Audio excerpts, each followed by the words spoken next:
I would just ask that we have a moment of silence for the lives that were tragically lost in Central Iceland.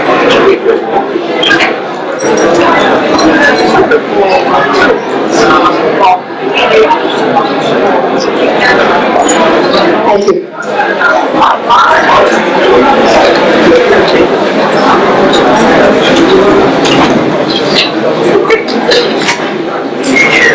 We have several presentations this evening as we celebrate our Student Achievement Awards. This is an annual occurrence in the town of Islip, been done for many, many years, and it's an opportunity for us to focus on the very, very, very many positive things and positive young people we have, of course, this great town of Islip.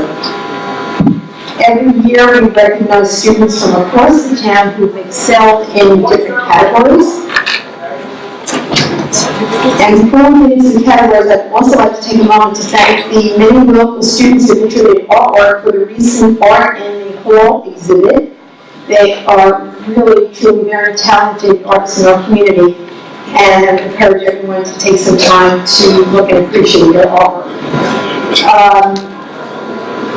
Also, too, I want to thank those who were the judges. It's never easy. There were many, many people who were nominated, and we have a panel of teachers who judged. And I don't have the names here, but I know two of you well. Angela Julia, Irene Mono, and please tell me your name. Marilyn Gutierrez. Marilyn Gutierrez. Thank you so much. We really appreciate all of your efforts. I know it's not easy. I've served on the scholarship committees in the past, and you're reading all of these nominations, and it's not easy. So you are the cream of the crop here that we're honoring tonight.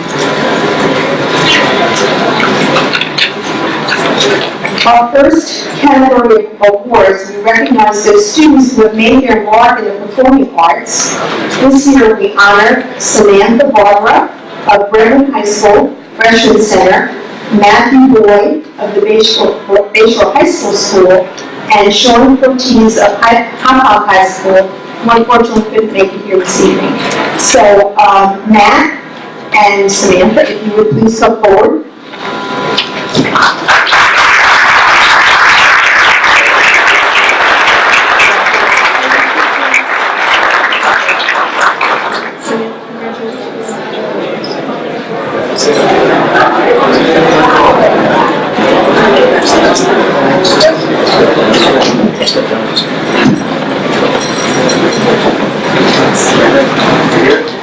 One, two, one more.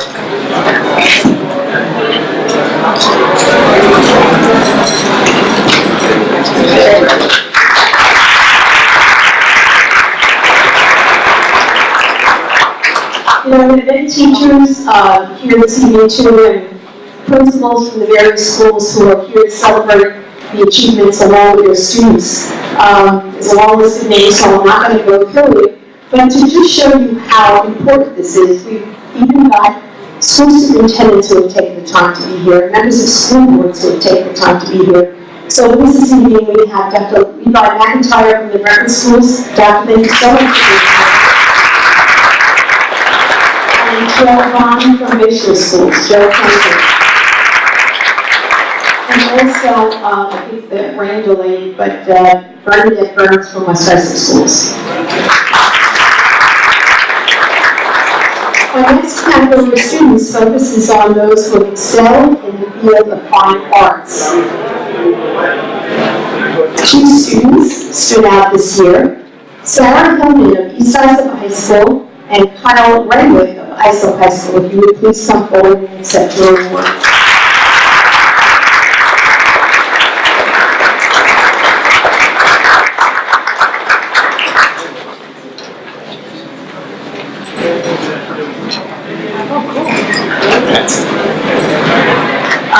Their area of expertise is photography, so you better get this right. Mine's first.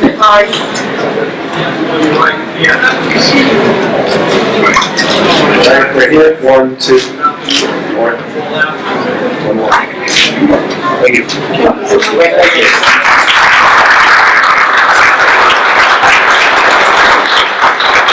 Next, I'd like to ask Councilman Flower to please come join us and making the next presentations. Councilman? Thank you, Supervisor. Our next category covers the study of language arts. This year, we honored 2 students who made their mark in this subject. It's Holly Griswold and Matea Gravina, both from Bayshore High School.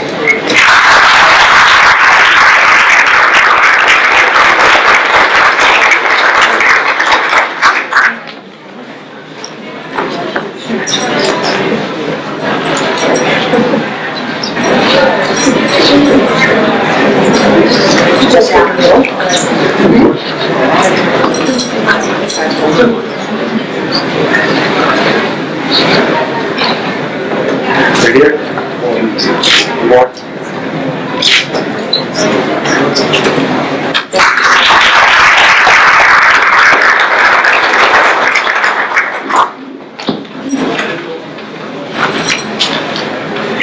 Next, we recognize the students who excel in scientific subjects. We have Rosemary Camarella of West Islip High School, Caitlin London, also from West Islip High School, and Suzelle Contreras of Brentwood High School, Summerlin Center. They all please come up.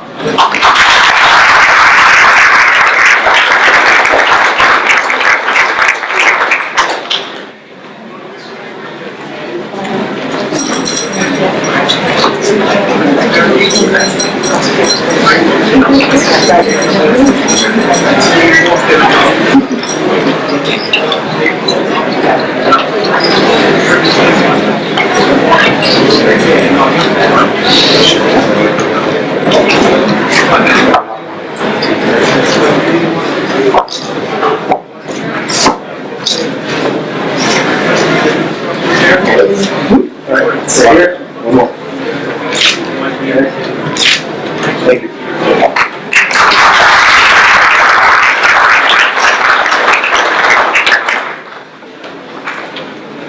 Next, I'd like to ask Councilwoman Trish Berger to come forward.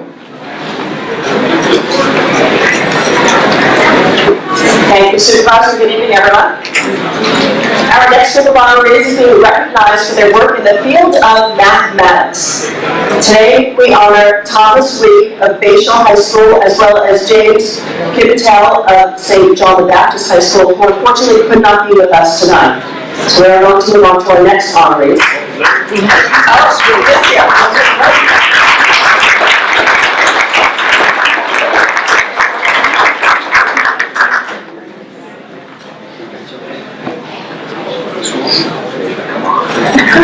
Words, man. Like everything.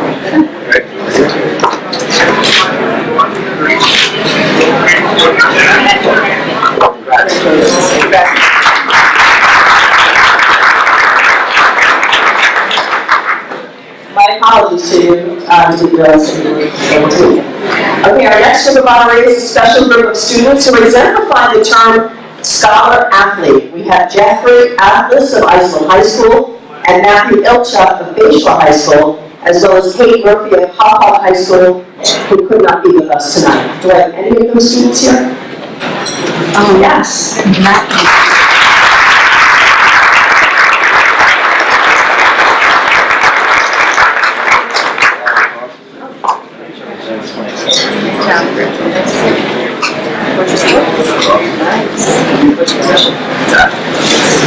That's pretty good.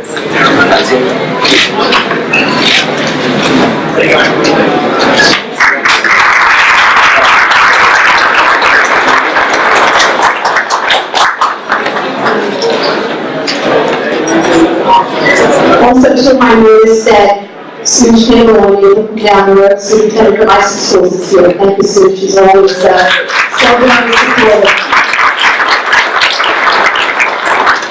Next, I'd ask Councilman Cobb to please come forward. Thank you, Supervisor. Our next group of honorees is being recognized for the leadership qualities.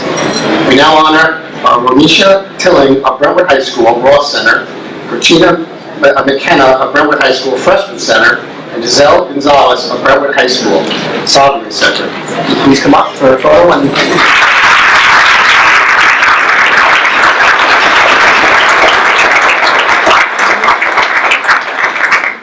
you're going to Navy, right? No, sir. Where's your top? Right there again. Congratulations.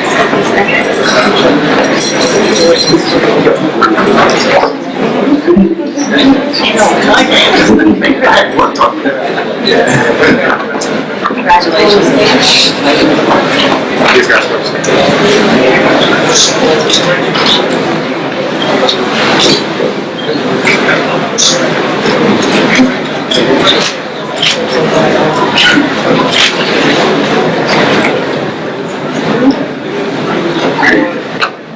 Thank you.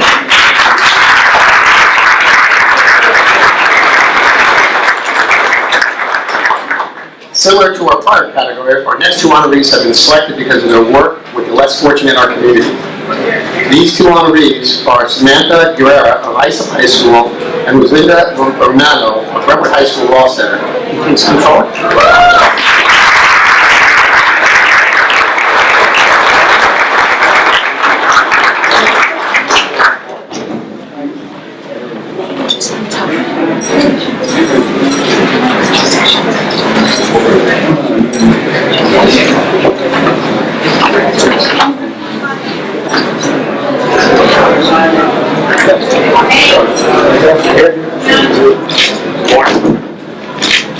Thank you.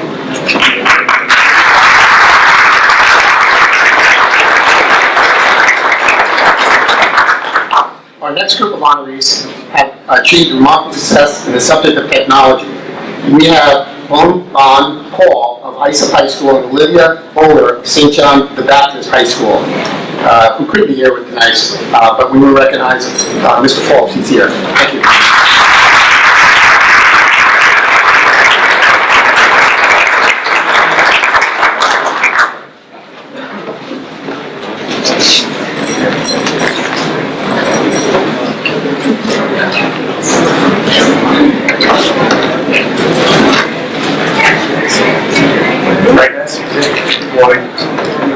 One more.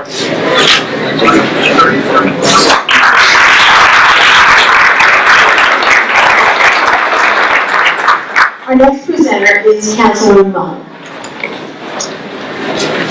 Thank you, Supervisor Carpenter. Our next two honorees made their mark in the field of social studies. We now honor Tiffany Solochik of Islip High School and Diego Colana of Bayshore High School.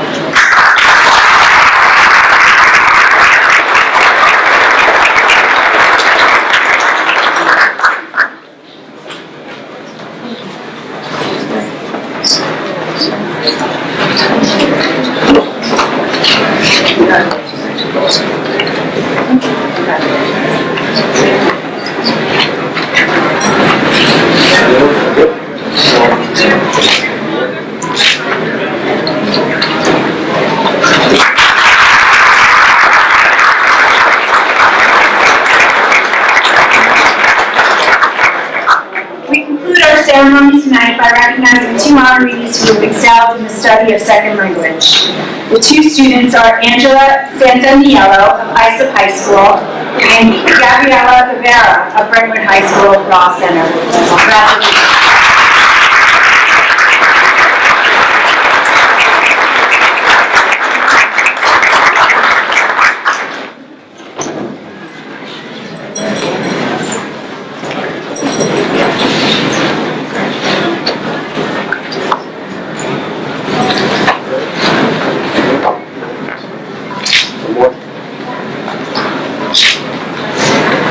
Don't go your mom to your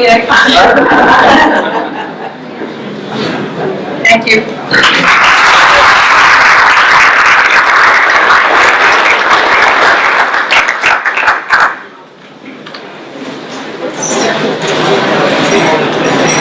This concludes our 2017 Student Achievement Award ceremony. I'd like to thank again all the teachers and administrators of these students for their hard work as well, along with the volunteers who served on the selection committee. And here are your names right here where I didn't see it, but we're gonna announce them again. Irene Leno, Angela Julia, and Marilyn Gutierrez.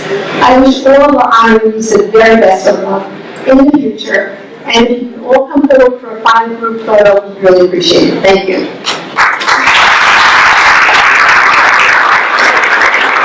Everybody, right here. 1, 2, 3, 4. Okay, that's one.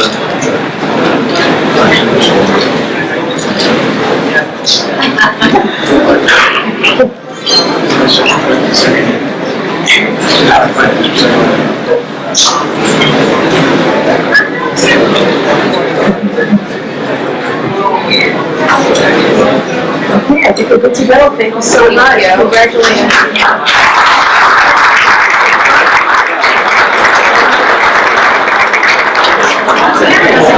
We will begin this evening with our scheduled public hearing for consideration on the Cole Town Town Clerk and the first two letters.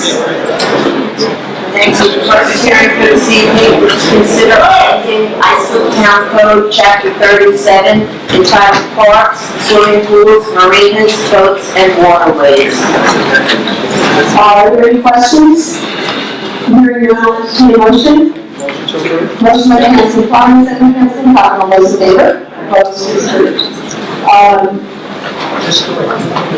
If you would, the second hearing on this topic. The second hearing this evening is to consider an additional 3-year contract with Village of Ocean Beach for fire protection and ambulance services to the Seaview Fire Protection District. Are there any questions? Hearing none, I'll entertain a motion. Motion by Councilor Cotton, second by Councilor Farman. All those in favor? Opposed? It is approved. Town clerk will now read the third hearing notice. Third hearing is to consider an additional 3-year contract with Village of Ocean Beach for fire protection and ambulance services to the Atlantic Fire Protection District. Any questions? Hearing none, motion. Motion by Councilor Zuckerman, second by Councilor Cotton. All those in favor? Opposed? It is approved. Please read the fourth hearing notice. Sure. Hearing number 4, to consider an additional 3-year contract with Village of Ocean Beach for fire protection and ambulance services to the Atlantic Marina Fire Protection District. Any questions? Hearing none, motion. Motion by Councilor Farman, second by Councilor Councilor Romano. All those in favor? Opposed? It is approved. We now go to the fifth hearing notice, our last hearing this evening. Hearing number 5 is to consider an additional 3-year contract with Village of Ocean Beach for fire protection and ambulance services to Fire Island Fire Protection District. Any questions? Hearing none, motion. Motion by Councilor Mullins, second by Councilor Burton. All those in favor? Opposed? It is approved. That concludes our scheduled public hearings. At this point, we will go to public portion.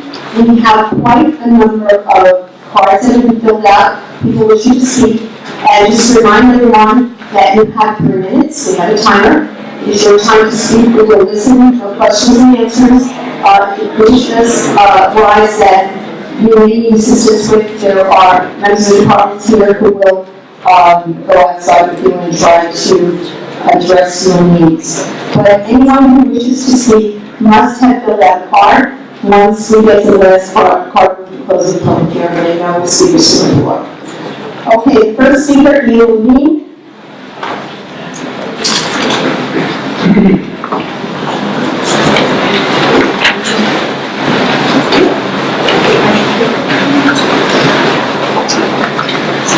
And next, our rep will be Elsa Ward.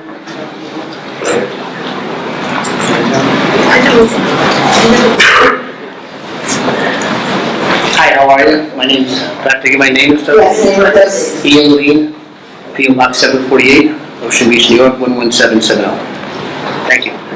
As a taxpayer in the town of Iceland, I guess I could be the first to say thank you for being financially responsible and trying to sharpen your pencils and do the right thing. But however, there are 2 issues I'd like to talk to you about. I'm here tonight with other members of the other fire departments from Fire Island, and the 2 issues I'd like to talk to you first about is the Atlantic Marina. I hate to say it, but there's a life-threatening situation going on there, which I think you guys need to be made aware of. If you're not familiar with the marina, there's presently slips for over 160 boats. There's jet skis that park there, inflatables, kayaks.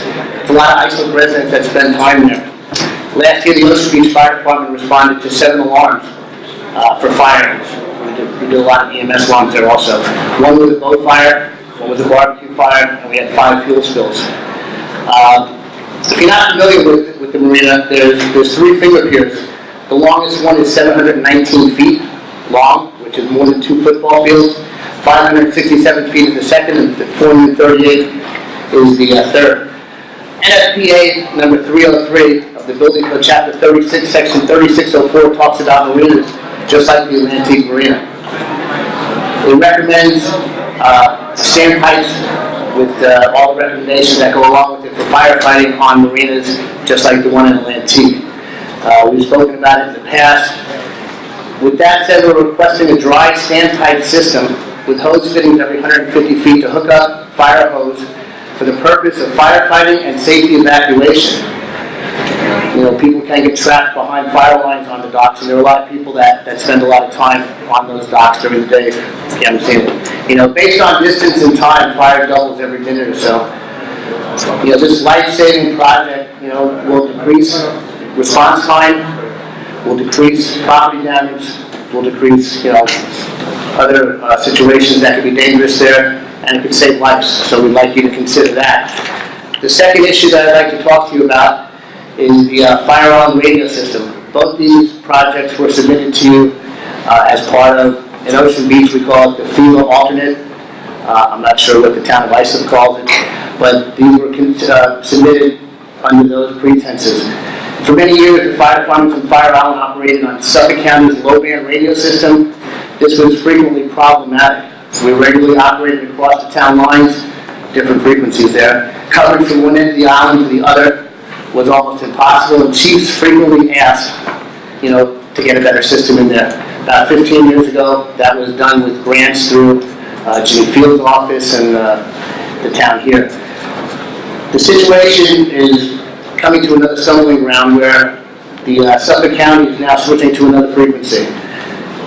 It's a 700 megahertz radio system. It's going to serve all the fire departments on Fire Island. A lot of departments are already there, but we're asking for help with that. It's ironic that it was kind of the fire departments in the town of Iceland section of Fire Island that came up with the plan, but Brookhaven has already approved it for the fire departments there. You know, we're asking for help with getting it started. We've already received money from New York State for New York Rising. We have about $150,000, $160,000 coming in to help us that way. This project's probably about $1.5 million, and we're trying to do as much as we can, you know, without charging the taxpayers, you know, money. So, and any help. The radios that we're asking for from the town of Iceland are tri-band radios. They talk on 3 different frequencies, so we can talk with, you know, the departments on the mainland. We can talk with the departments on the beach. We can talk with the police and everywhere else. Thank you very much. Thank you. Next is the support.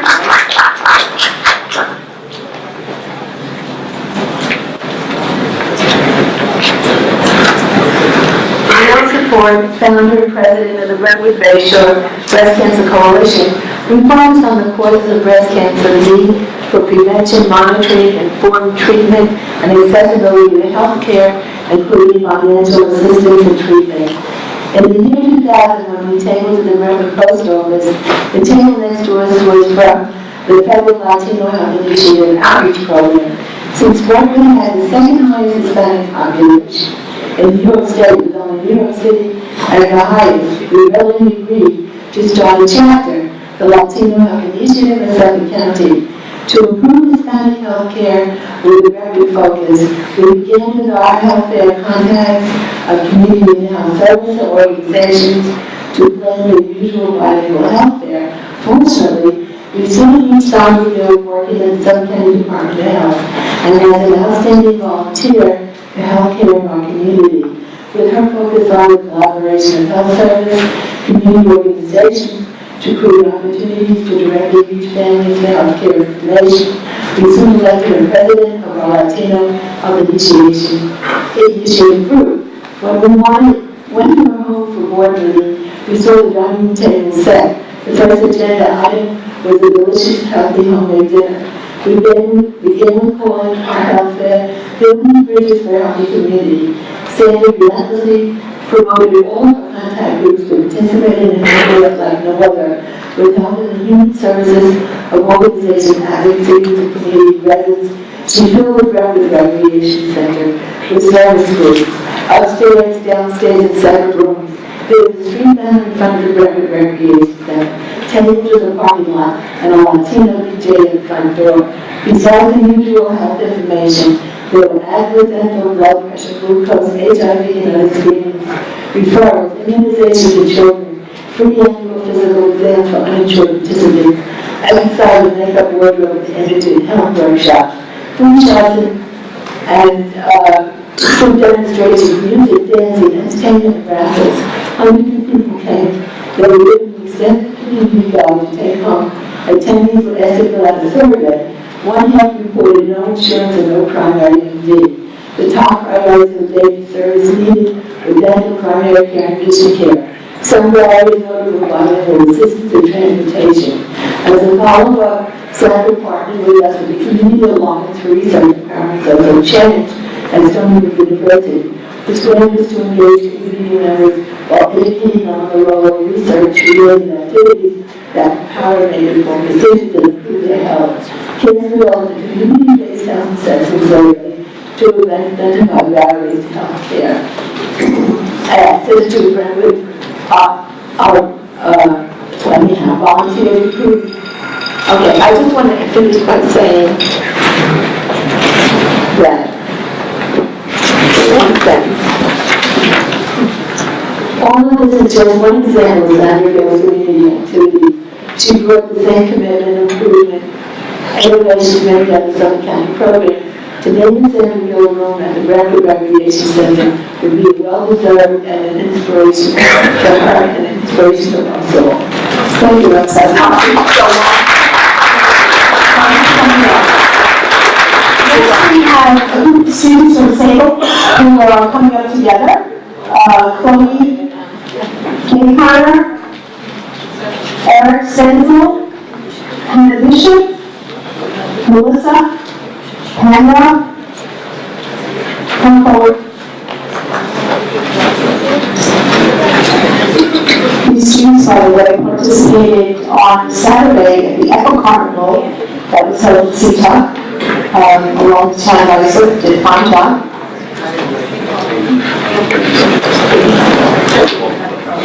Good evening. My name is Chloe Conyer. I'm 17 years old and an ISA resident. What we hear today about climate change sounds like an apocalypse rather than my future, but it is my future. The environmental concerns shared around the globe in regards to the climate crisis are exceptionally prevalent in the daily lives of the citizens on Long Island. Our marine and forest ecosystems have proven to be the most vulnerable. Our shellfish industry is in great jeopardy due to the saltwater intrusion, excessive pollution, and warming waters for the Great South Bay and Long Island Sound. Our insurance rates have skyrocketed, especially now that storms are getting more severe. We are losing our woodlands to a southern pine beetle that used to only live in the south, but has now made its home to a warming Long Island, killing tens of thousands of trees and costing New York State upwards of millions of dollars.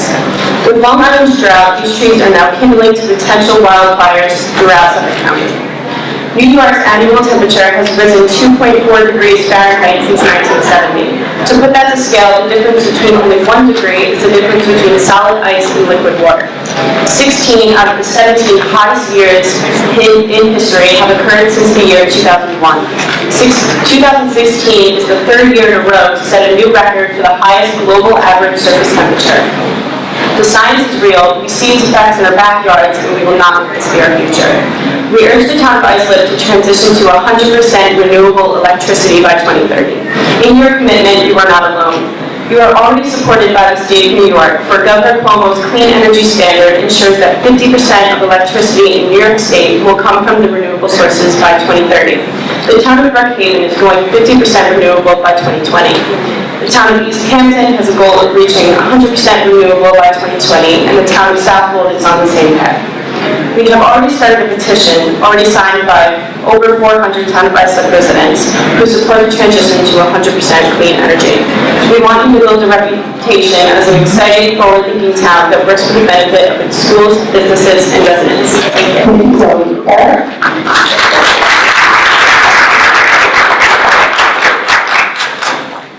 Good evening, my name is Aaron Stenzel, and I'm a 16-year-old Islip resident who attends Sable High School as a member of the sophomore class. Now, the issues that Chloe brought up are ones that affect my town specifically because we are on a shoreline. These issues affect my friends who have whole livelihoods based off of the ocean. As the levels of sea rise, their livelihoods are at stake, the way they make money. For example, we have large industries in fishing, transport, and tourism. My friend is part of the ferry service. His family owns the ferry service. And if we are to keep having sea level rising, then that business is at stake as there are more risks of the shoreline breaches, which will possibly cause his area to be underwater. Furthermore, as CO2 levels are rising in the world, we are seeing higher temperatures in the climate, and this will cause further degradation of the planet as we see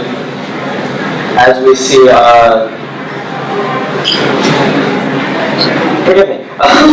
Take your time, you're doing fine.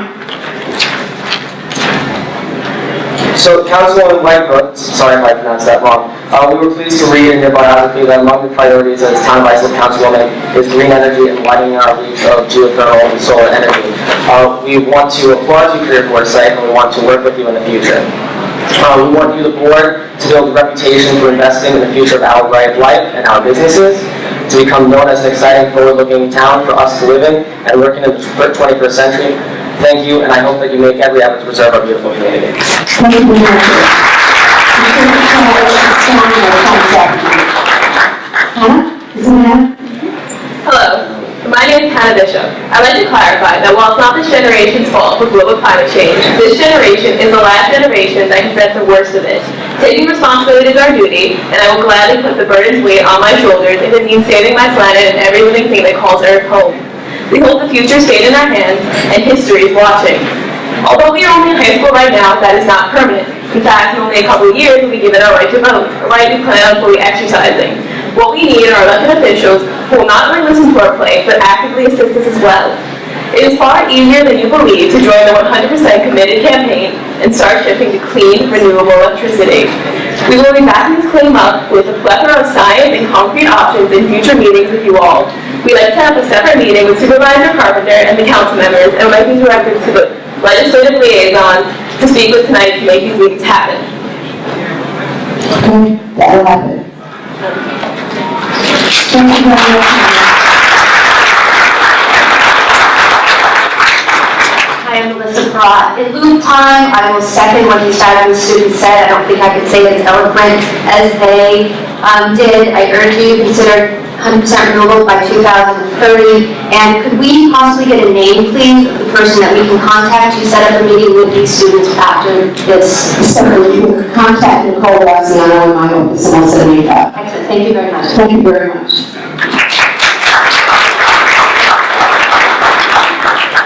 Maureen Benatti is the next speaker. As spring is coming up, I'd just like to let the students know that Thursday, I believe, we're meeting with representatives from NYPA, the Power Authority, to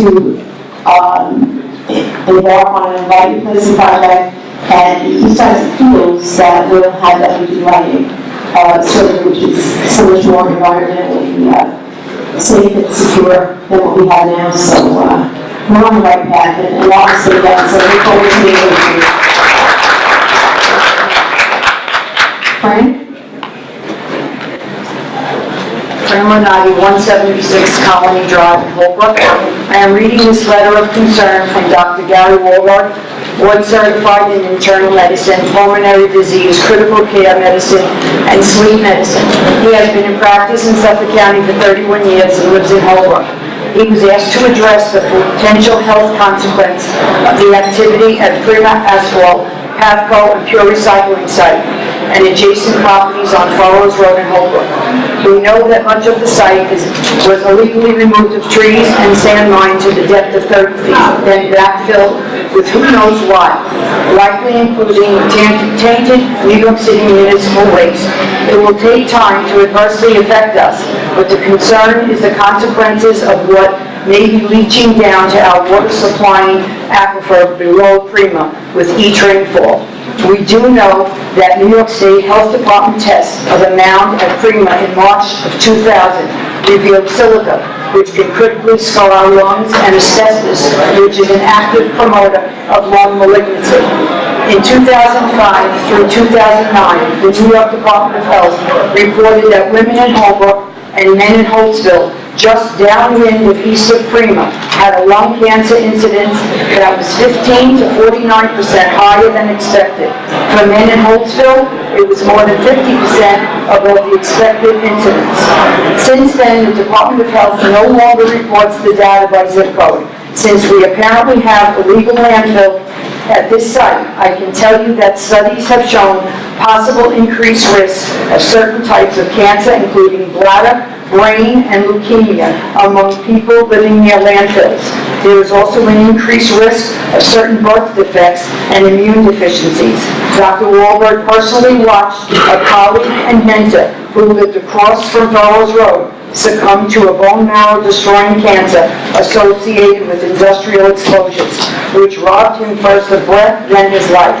Remember, children with asthma and adults with COPD can ill afford exposure to gases, foul smells, and particulates that can lead to progressive and irreversible lung damage with chronic exposure. Also be aware that the community nearby has 3 other registered polluters: Northville Industries, Pride Solvent Chemical Company, and Richard M. Flynn Power Plant. Unfortunately, besides our homes being nearby to this, there is Seneca Middle School, Tamarack Elementary School, Long Island Baptist Academy, and the Police Athletic Stadium. There is no definitive proof of the risks outlined here, largely because of the town of Islip and the DEC, which has now been nicknamed Don't Ever Check or Don't Even Care, have failed to monitor our site. Thank you.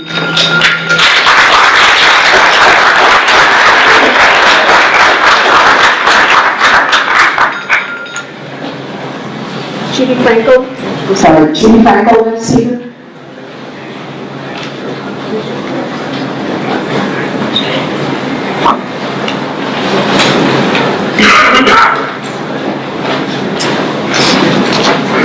And object is Rachel Rose. Thank you for giving me the opportunity to speak. My name is Judy Frankel and I live in Holbrook. I just want to bring some issues to you that you might not be aware of. There are fences on Furrows Road between Devon Road and Colony Drive that are falling down on the sidewalks. And I was just wondering how I can go up notifying someone to rectify this. These are backyards of people's homes. And the fences are on Furrows Road and nobody does anything about it. Okay, well, you notified us, so Commissioner Seale will check on it. All right, it's between Devon Road and Colony Drive on Furrows Road. And also, I've noticed that there's been heavy equipment parked near Furrows Road on the edge of 615 Furrows Road, which is the same companies that my Fran Lenardi had mentioned before. They're getting closer and closer to Furrows Road. And I was under the impression or the understanding that there shouldn't be heavy-duty equipment parked out in the open. And it's right near the road. And besides the fact that the mountains of debris are getting larger and larger and higher and higher and higher. And also, Last week, the weekend of April 17th, there were 2 or 3 incidents of noxious smells, and we reported it to the DEC, and I was wondering if you were notified and if there were any results of any tests of the medication. Thank you very much for your time. Thank you for coming, Angie.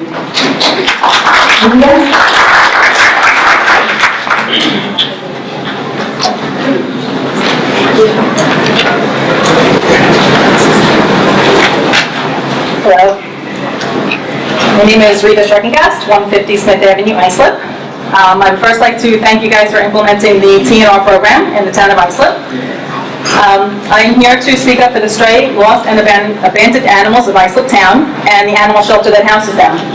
I have been a dog trainer for 10 years and also ran the volunteer organization at Islip Animal Shelter from 2008 to 2013.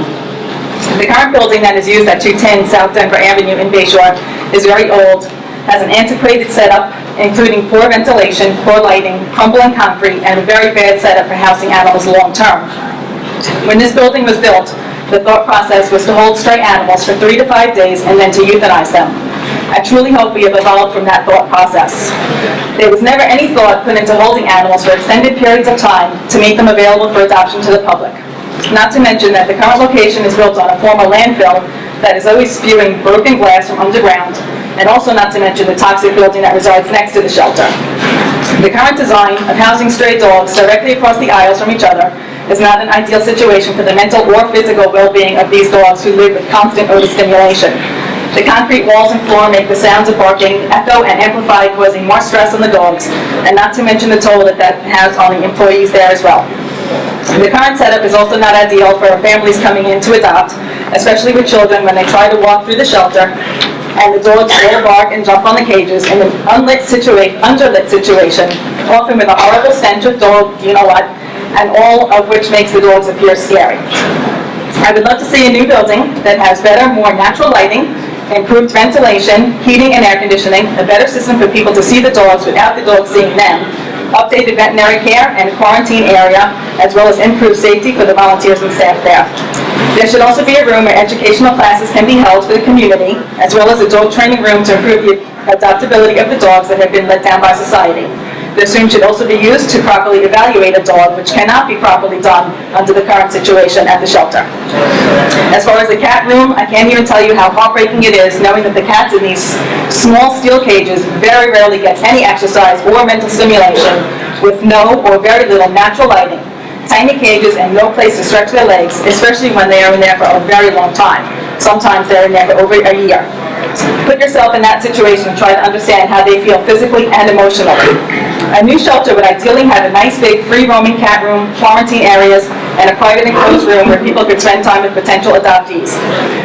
The current shelter resides in a flood zone and should also be moved due to that.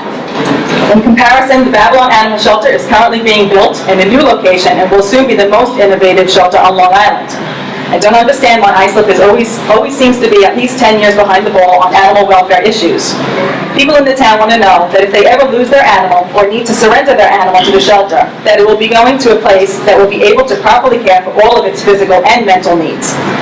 So, therefore, I respectfully request that you vote yes to a new animal shelter. Thank you. Thank you.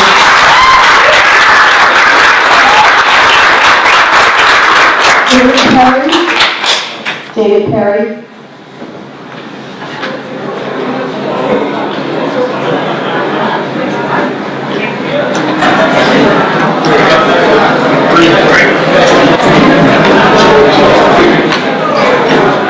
Good evening, Supervisor Carpenter and board members. My name is David Perry. I live at 255 Fairfield Drive East in Holbrook.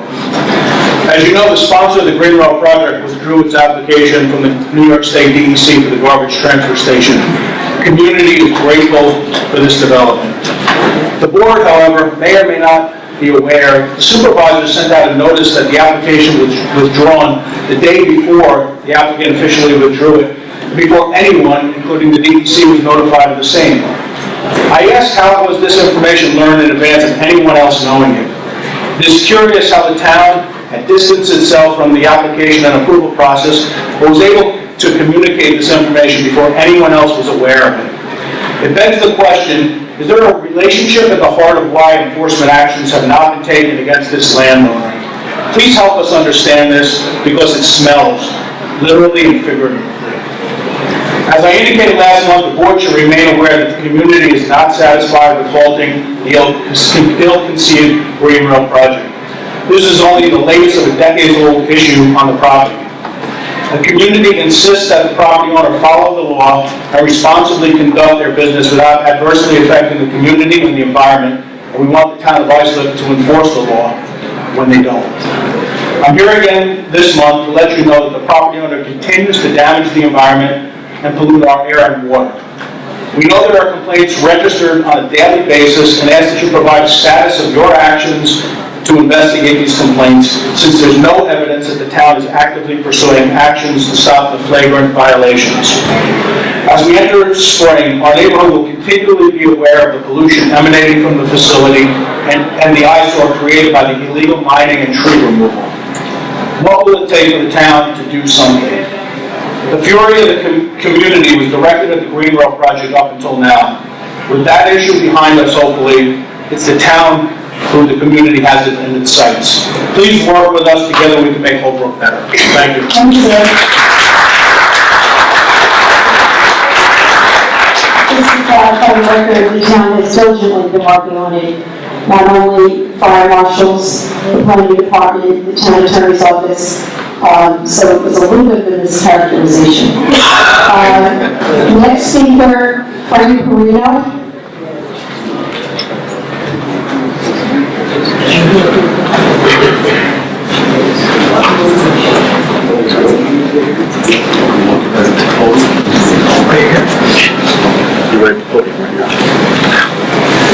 Thank you. Is this thing on? It is, the other one, to the right. I'm on television, I can't find the right one. We're all set, Frank. Go ahead. Thank you, Angie, Carpenter, and I want to thank Olga for inviting me here tonight, telling me about the problem with the shelter. Sir, may we get your name and address, please? I'm sorry, Frank Perino, 192 Margaret Boulevard, Islip. Been here for 15 years. And my program is called Inner Sight. We were advocates for the disabled. But I'm really concerned about the shelter.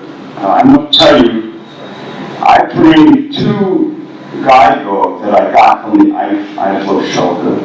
And I'm so grateful under the last director, Joanne, good friend.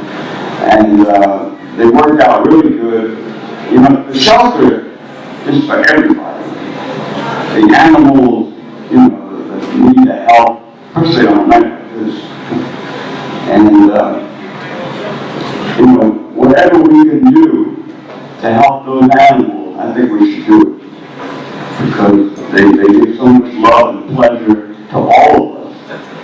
We have an event coming up in July to demonstrate how a disabled person can get a dog or a cat out of a shelter and turn it into a service dog. And by the way, I want to thank the town for helping with that.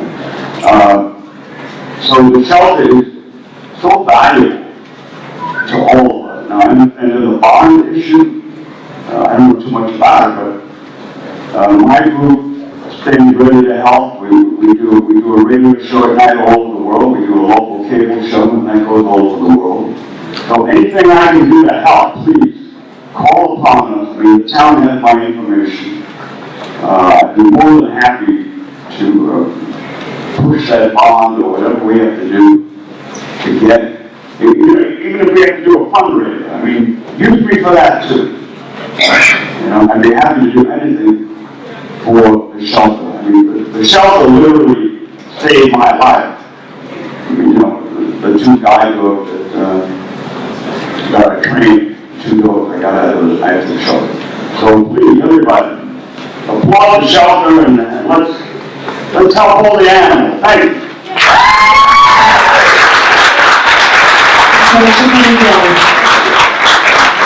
Natalie Johnson.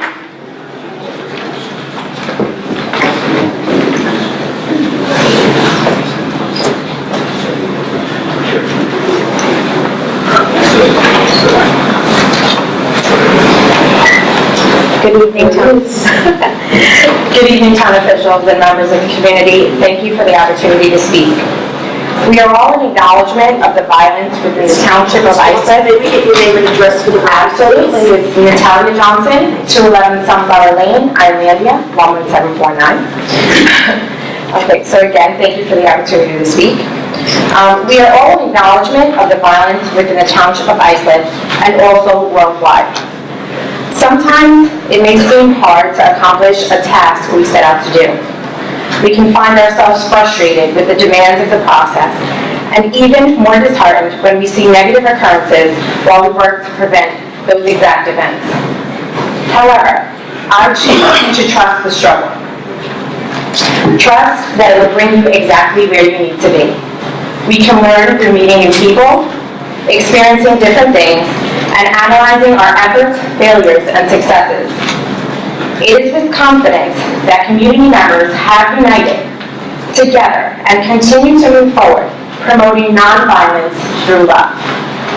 We encourage everyone to participate by displaying the colors white and yellow on your person, residence, or business to signify the support of nonviolence within our communities.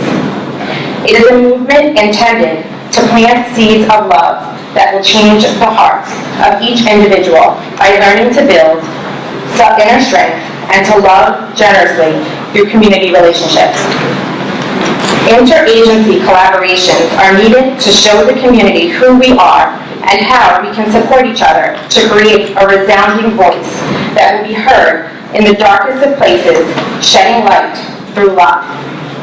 I entrust you to participate in sharing white and yellow, continuing this discussion far beyond this room. And I ask you, how will you walk in love? This is my son Kingston, and he would like to share his part. Hi, good morning. My name is Kingston, and I just wanted to say that I would like for our town to just stand up and help our parks be as safe as they need to be and as clean for the children to go and play on playgrounds. And I would like for you all to think about putting new environments into the parks, like new stations for the kids to play so they could spend their time with their friends and their family. Thank you.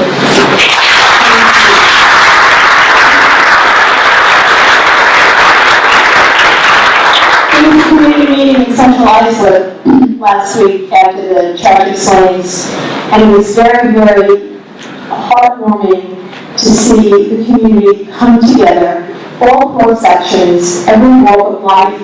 There were kids and seniors and everyone in between, a lot of representation from the community groups and the school. And this young man got up in front of probably 200 people and was as articulate as he was this evening. We certainly have set a fine example in Tyler. Thank you for coming down tonight.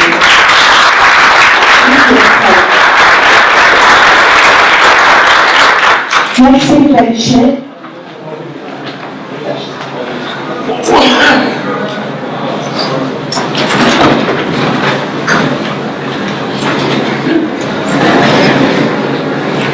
And James Brett Roberts.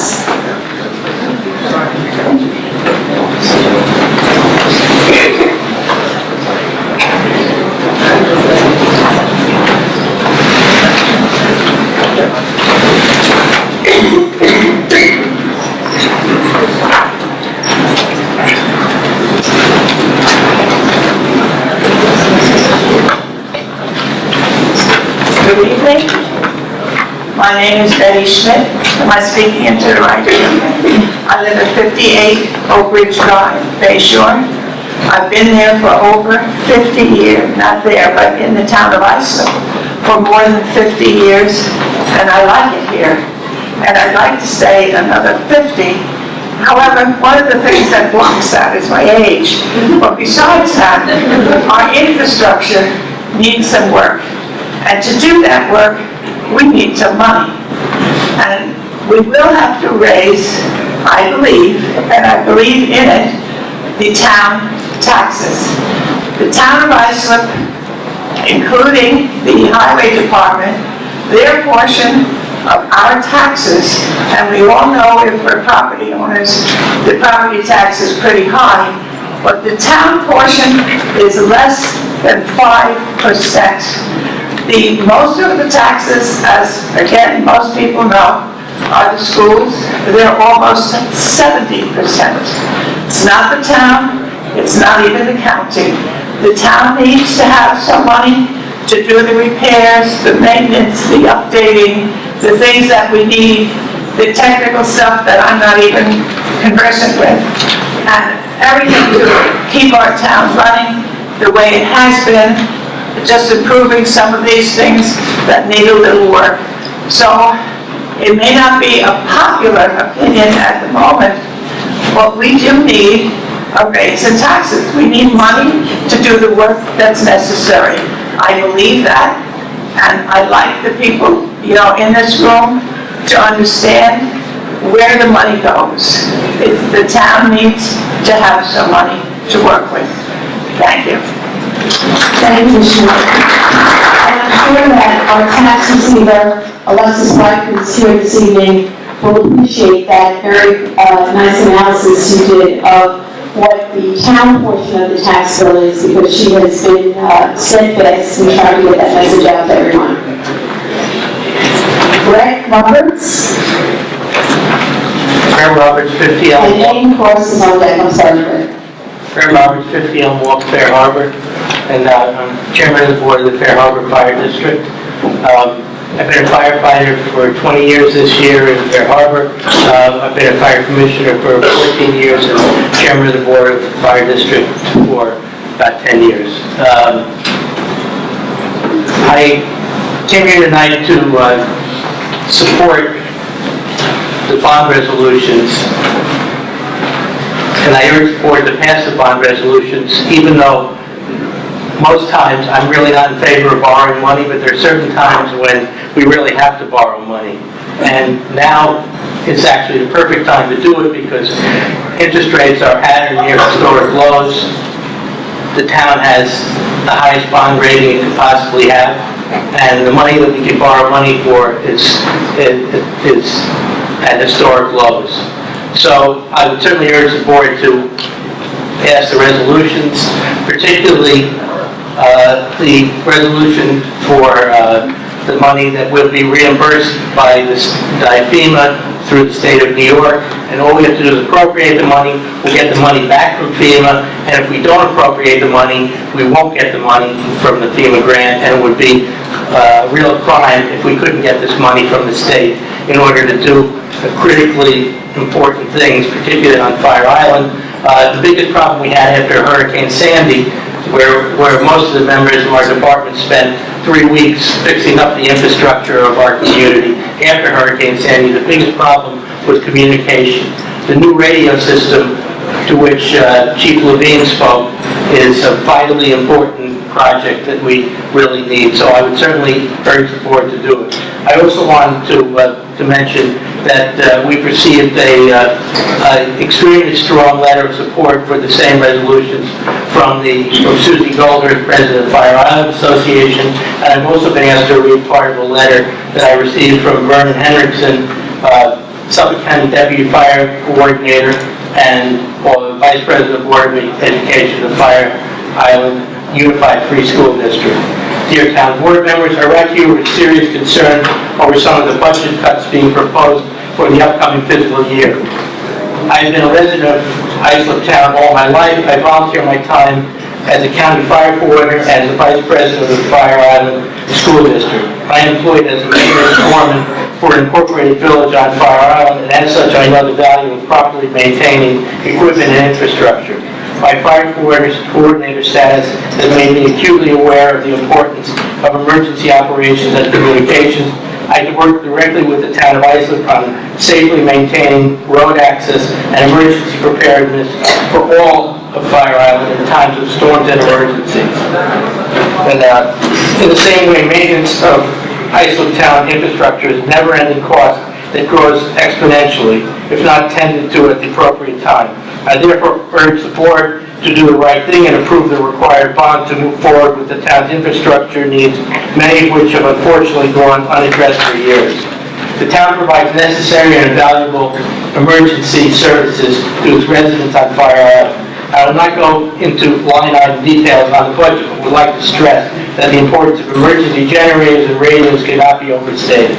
I believe the investment in radio generators, equipment, and computers is a necessary expenditure, that funding them at this time is the appropriate and logical thing to do. It's my understanding that the cost of these items will actually be reimbursed by FEMA funds generated from the Fire Island Erosion Control District. The thought of losing these funds and equipment because of political considerations is concerning. In summary, the equipment used to coordinate and maintain emergency access to the residents and properties of Fire Island is critically important, and the funds are in place to now reimburse the town for a majority of these expenses. To lose this funding and equipment would be a terrible mistake. Respectfully, Vernon T. Hendricks, I would certainly second that. Thank you very much for your consideration. Any thoughts? And on again, Mr. John Urquhart.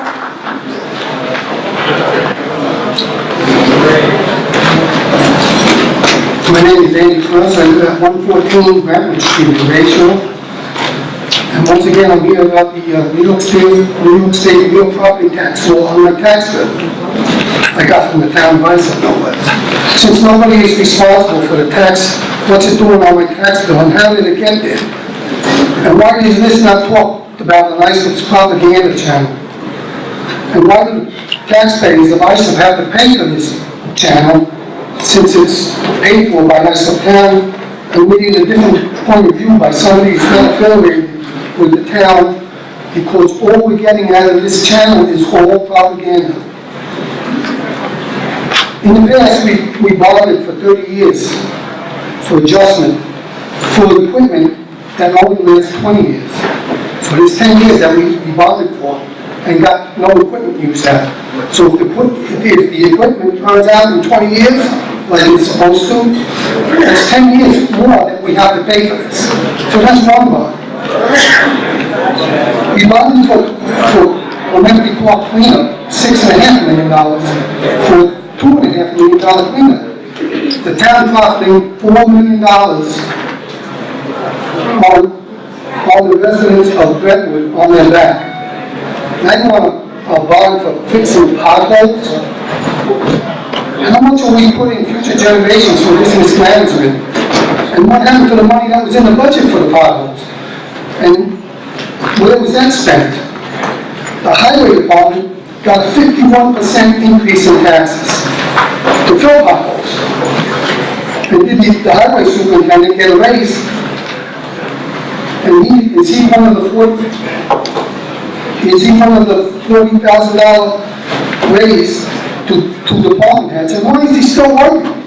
The highway tax went up 51%. That's unconscionable. That's almost criminal. And why is this not talked about on the propaganda channel? Why do we need somebody who's independent? Why don't we have somebody that's independent and that can go on the propaganda channel and tell it like it is? I mean, we get nothing but propaganda out of this channel. And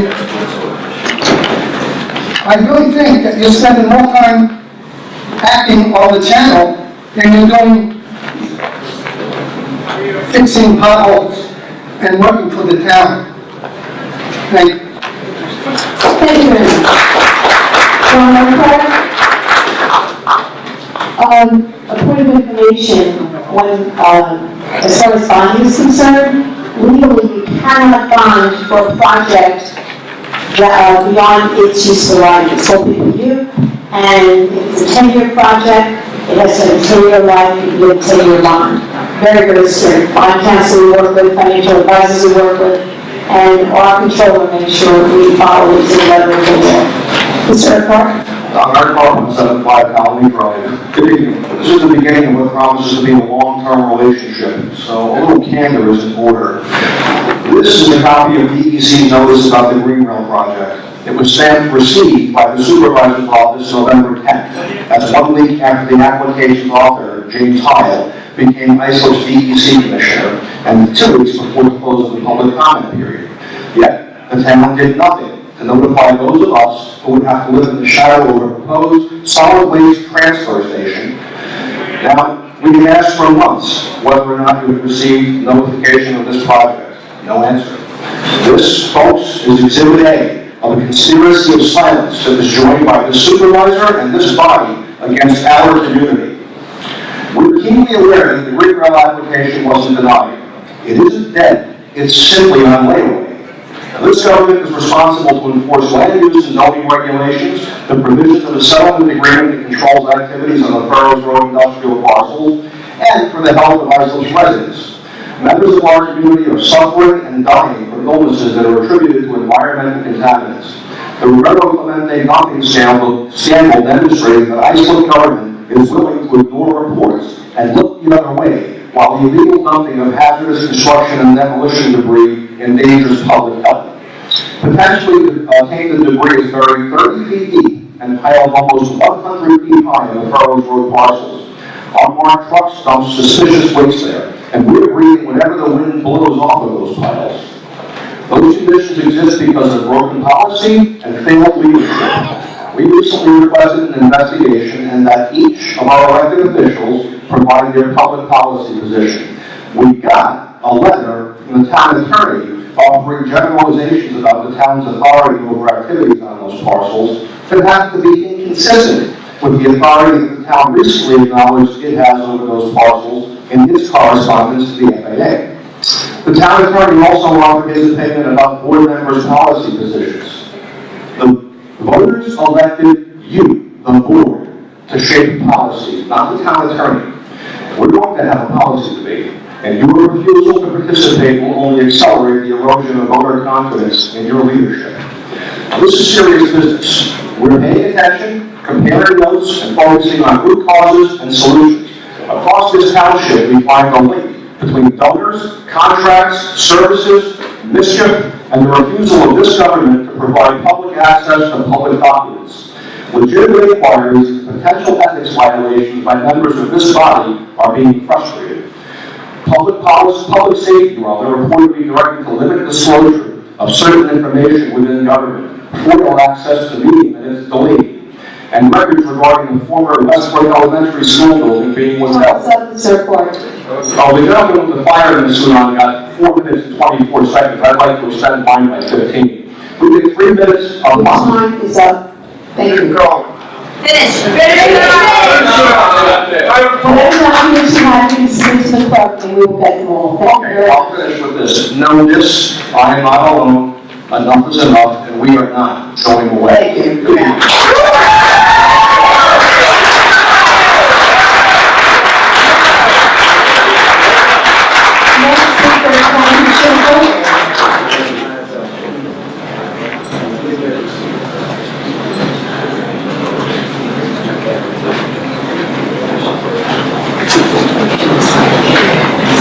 Good evening. Good evening. My name is Kathleen Chingle, and I am a resident of Fire Island at 64 Central Walk, Fair Harbor. I'm here representing the Fair Harbor Fire District's Board of Fire Commissioners as a commissioner and a secretary to the board. Thank you for allowing me this opportunity to express our concerns regarding the town of Islip budget with respect particularly to the bond issues in your budget that would provide radios and equipment to our fire departments, as well as beneficial infrastructure maintenance to Fire Island and the rest of the town, all of which I understand will be reimbursed to the town through FEMA and the Fire Island Erosion Control District. This is a great opportunity for the town to upgrade services to Fire Island, which brings in valuable tax dollars. Our fire departments do not only provide fire protection, but also emergency medical services, and maintenance of the island's infrastructure is crucial in responding to these emergencies and transporting off-island those in need. The trip off island can be extremely slow going when cement walkways are in disrepair and the rough terrain of non-paved areas only impede our fire department's abilities to readily respond and transport when needed. We are talking about life and death circumstances, and I know personally, having recently been in need of our department's medical services and ambulance in November when my husband collapsed at home on Thanksgiving Day. Our department's EMTs and members of the Fire Island Chief Council responded to my home in addition to the Suffolk County PD and coordinated with the West Islip Fire Department for assistance once our ambulance reached the mainland. This communication between agencies is vital and demonstrates the importance of the need for updated radio equipment to our fire departments. Unfortunately, my husband lost his battle, but our EMTs made a heroic effort, and we do this regularly for people they do not know. Our responsibility as public officers is to ensure that our services are not impeded by a crumbling infrastructure. With regard to the fire department's need for upgraded radio systems and equipment, we have been imposed upon all volunteer departments without any funding to upgrade these radio systems. I implore each and every one of you to take advantage of the available funding. As a public officer, I understand the burden of a very limited budget and constraints to raise funds, so when funding is available to departments like ours on Fire Island, it behooves us all to seize upon the funding that is rarely available. The town of Islip has a valuable asset in Fire Island, and we Fire Islanders are seeking reciprocal support from the town budget. Thank you.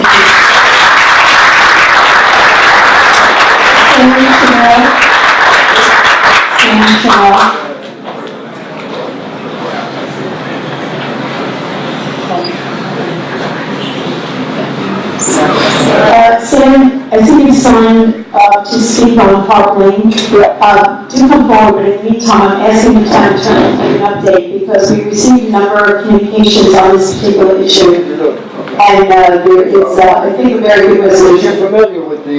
Yes, we are. But come forward, give your name and address, and I won't start the timer until the town attorney will give the update. Want me to come up? On here? My name is Sam Cernuda, resigning 103, then Strive, Sedgwick, New York. Before you begin, I just wanted to ask the town attorney to give you an update and those other speakers who are signed up to speak on Park Lane. Yeah, I have spoken with the attorney for the property owner of 55 Park Lane. He has assured me that his client's sole intention is to fix up the property and sell it. We've obviously heard the concerns of the nearby residents who believe that the home may be used to house nurses across, to work in the nursing home on Broadway Avenue. He has again assured me this is not the case. So why do you want the house? Well, he purchased the house, so what? Intentions for purchasing the house were, I don't know. Not as big, let me finish. But he has agreed to relinquish his rental permit, and he'll be coming in this week to do so. Yeah, he's selling the house. I don't believe it. Selling it to $7,000. I heard that was a scam, because to keep people quiet, that's why he's putting a sign up. He has a sign up there, the house for sale. Okay, well, I don't trust this guy. I don't trust this guy. Everything we can do with the town. I don't trust him. Let him finish. But he's coming in on, this week, he's gonna relinquish his rights to rental permit, and, we can He's see asking, what happens. let me make my mistake. This guy comes from Westchester County, okay? He doesn't live there. That's number one. But he can sweet talk you all he wants. The only reason he's here is to make money, okay? He's gonna put, and this might happen, I don't know what he told you, but what I found out, or what I know about this, is he wants to put 10 people, whether they're nurses or whatever, in that house. That's what he wants to do. And by putting these 10 people in there, he's gonna make it a rooming house. He's not gonna make it a house. According to the zoning, there, it's supposed to be single-family houses, not a rooming house. And that's what's gonna happen, because whatever he said is that what he's gonna do is charge them rent, he's 10 or whatever amount of people could be more. Will pay rent, they will not care for the property, they will not cut the grass, they will not paint the house, they will not fix anything in that house. And it's up to that guy, Dr. Cohen, to come back from Westchester in his $5 million mansion to come down here and fix the house, and you know how slumlords are.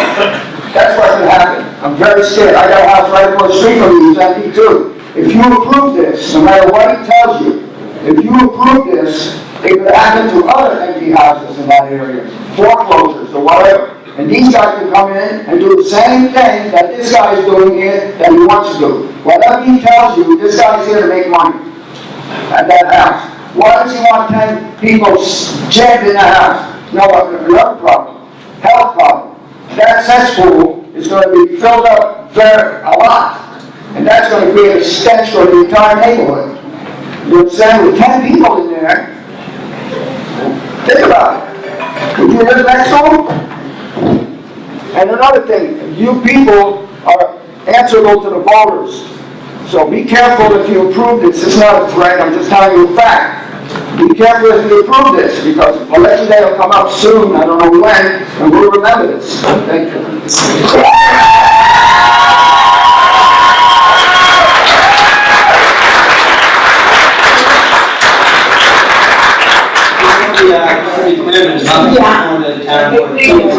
Exactly, there is nothing before us this evening to vote on this particular subject. We heard your concerns, the town attorney contacted the owner, he heard your concerns that, this is not a viable situation for him, for what we're understanding. He had a rental permit, he applied for rental permit, he's granted a rental permit, that rental permit is going to be turned in, it's being relinquished. So if he were to attempt to keep the house and try to rent it, he could not without a rental permit, he would be in violation.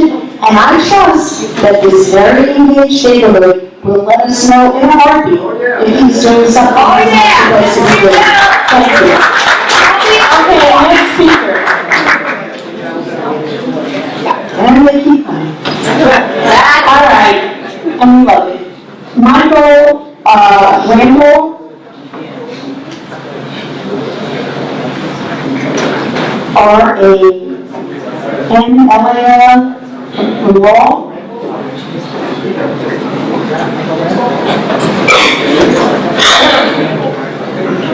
Okay, we'll put this aside. Chrissy Coyne.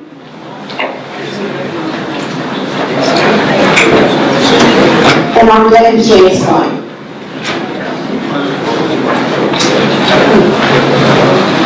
We'll just all come up together if that's okay. Oh, that's certainly okay. Since we had 55 people who have signed up to speak.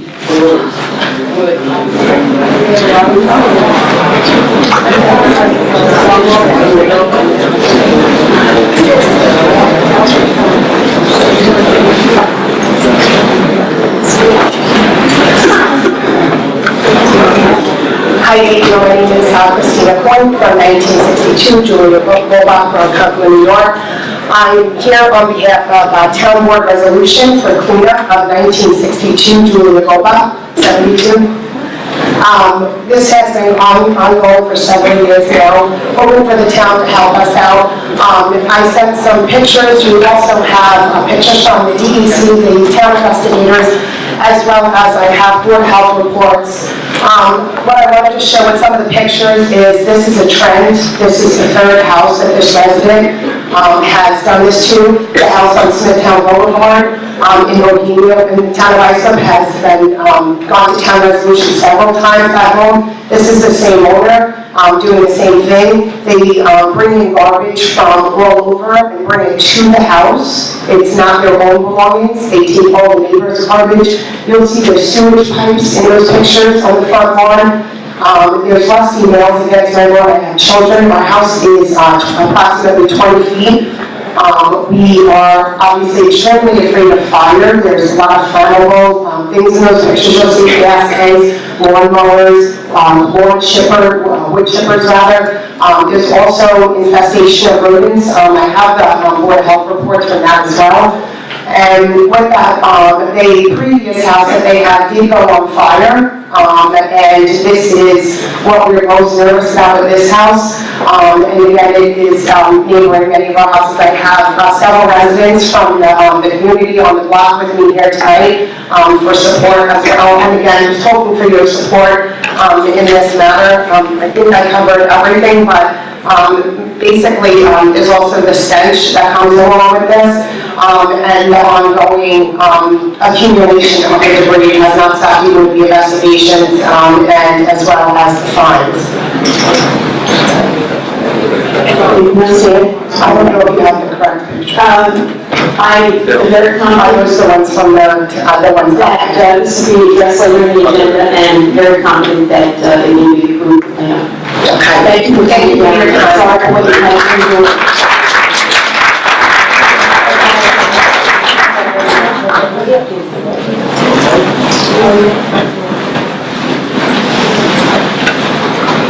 Michael Kelly.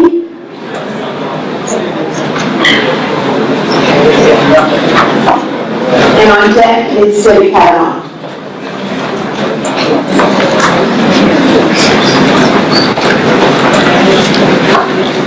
Good evening, Michael McGilvey, 42 East Main Street, Bayshore, New York.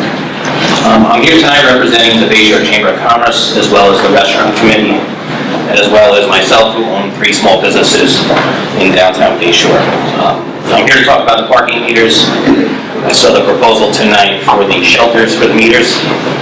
I do want to start out by saying that the Bayshore Chamber of Commerce, the Restaurant Committee, and the business owners are not against the meters. We're actually in favor of the meters. We just have very serious concerns regarding the hours of the meters, whether parking will be charged during the day in rear lots. And we had a meeting last week with the town. We haven't heard anything back regarding that. I guess I had some questions and concerns regarding the shelters and the $51,000 for them. Patchogue, Huntington, and Babylon, from what I've seen, do not have shelters over their meters. I don't know if it's something that we need in this community. Concerns in the downtown Bayshore area. As some of you may have known or may not know, there is a homeless element. There is a bit of a vagrant element. They're all generally good people, but they try and take up shelter. They hide in the band shell in the winter, and I think that could actually deter people from walking to the meters if there's people hanging out in there. Graffiti is another concern of us with the shelters. A question is, will there be advertising sold on the meters? Who will sell that advertising and control that advertising, and what that advertising will be? And one other question, just reading through the agenda tonight, I know that the shelters are designed to protect the meters and people going to the meters in the rain. But if the app is approved to pay your parking through your app, would there be any need to even go to the meter if it is raining? You know your parking spot number, you pay on your app, and you wouldn't have to do that. Right now, we just hope to continue a dialogue because the restaurants are very concerned that we're going to lose customers over parking daytime and nighttime. We understand the need for meters, we understand the need for meters at night, but the daytime is very concerning to the restaurants and businesses in Main Street. We hope to keep an open dialogue with the town on this parking project. That's all I have. Thank you. Thank you, Michael. Debbie Kavanaugh. And on deck is Stephen Russo. Debbie Kavanaugh, 21 Walnut Street, Central New York. I'd first like to thank NGC, John, and the commissioners for showing up to the meeting. Very glad, appreciate it. Second, centralizing village supports the bond issue. Third, I'm also here to speak on behalf of presence and those meetings we can meet tomorrow night. Centralized coalition is thoroughly against the bond project. 9,000 homes will overburden the Brentwood School District. It costs $25,000 approximately per child to educate the additional $1 million in taxes to the school district. Is a good advice. Also consider to have the fire department, because you will not have any fire district to be a strain on the fire district. The fire district is a district help out and it needs to be done. So it would be burning on maintenance costs as well as our water and sewer system. So again, the Centralized Coalition is definitely against the Hopkins project. Thank you.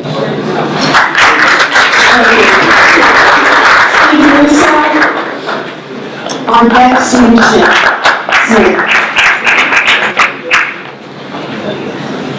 Is working? Good evening. My name is Stephen Russo, 82 Park Lane, Salem, New York. I know everyone's looking to go home, so I'll try to make it sweet. Gentlemen before me voiced his frustration. Excuse me.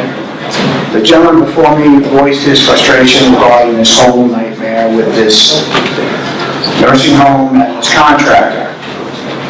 Look, it's a neighborhood. It's a single-family neighborhood. Single-dwelling units. My kids are 12 to 20. I have other people here whose kids are younger. My front lawn is Wiffle Central. That's where they play. I don't know who this guy is. I don't really know all the particulars. I work in Queens. I've watched neighborhoods get destroyed because people will buy a house, put 75 people in it, and not care. Those people that live there are going to die. 5 people died in Queens just the other day. It's a whole family. I understand he's working with you. I understand that. He's also a millionaire. He could sell you the moon and you'd buy it. That's just the way it works here. We need you people to help us. Let's keep Iceland a town, not a business. Let's keep it a town. I don't know if anyone else agrees. I mean,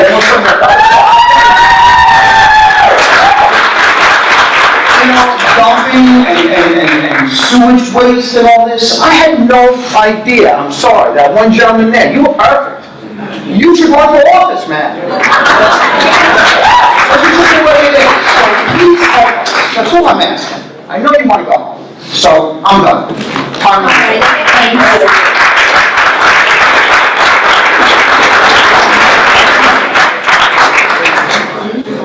Stephen Smith on deck, Joseph Henny. Good evening. My name is Stephen Smith, 86 Hawk Lane. I've lived on Hawk Lane for the past 13 years. Hawk Lane is your classics, quiet suburban street. It's not used as a shortcut into another neighborhood or to avoid traffic on Broadway. I often joke with my wife that the only people you see on the street driving down are either live there or they're lost. The street is lined with single-family homes, with the majority being young families with children. That being said, I would hope that you would understand the concern regarding the situation at 55 Hawk Lane. I would not deny anyone a place to live or the opportunity to make a living, but the thought of allowing a group home for temporary employees on our street is absurd. In speaking with friends and associates in the medical field, sponsoring work visas to bring qualified people here to the United States to work is very common. Every person I spoke with said that most times these people are housed in hotels or apartment complexes. It is more than obvious that the person or people facilitating this venture on Hawk Lane is out to maximize their profits with little to no regard for the neighborhood. I asked all board members, how would you feel if you drove down your street and saw signs on your new neighbor's front lawn saying, no trespassing, this premises under video surveillance? Is this the act of someone who wants to be a friend, who wants to be melded with our community? I understand by the letter of the law our concerns are technically speculation, but this person did tip his hand as to his intentions. I'm more than certain that this person with his legal team will try to skillfully skirt the zoning laws to achieve his means, and then get in his car and drive away from his gated community. I ask this board to not let this go unchecked in light of the facts that are known. And if you do, you're failing not only all of us on Hawk Lane, but everybody in the town of Iceland.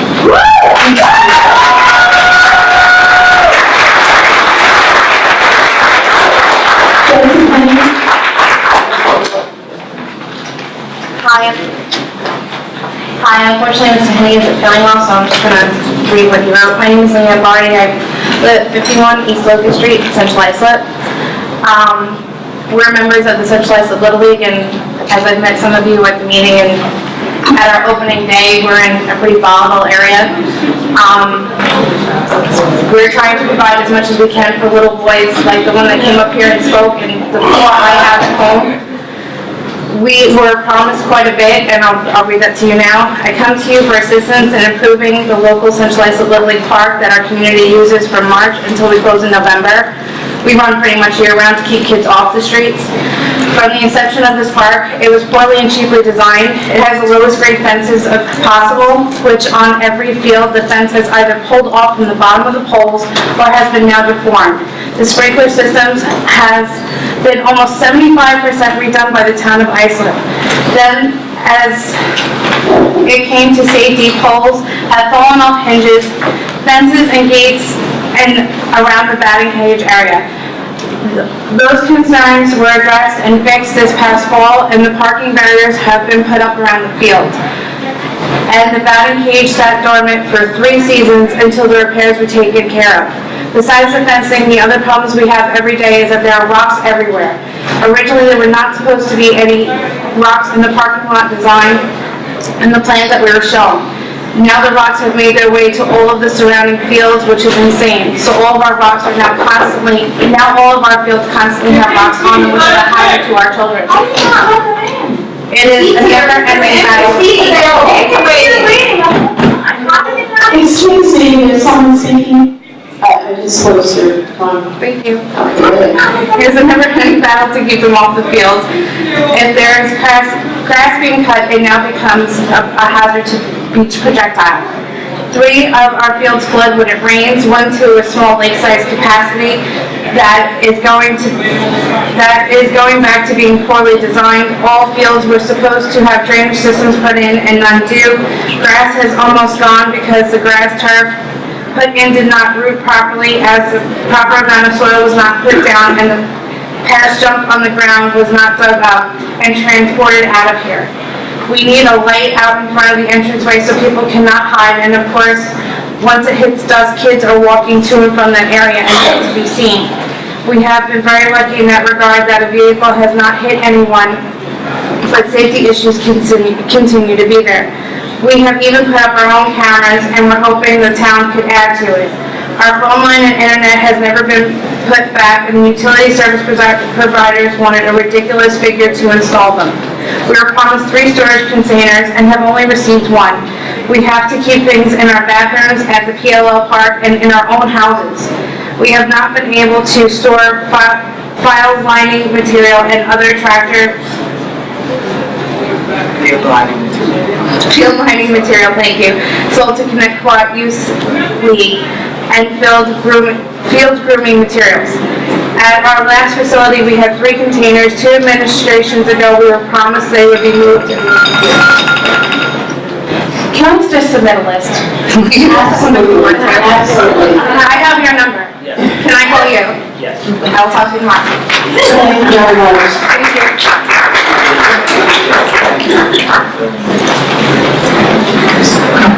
Ralph Munn, followed by Donna Rowley.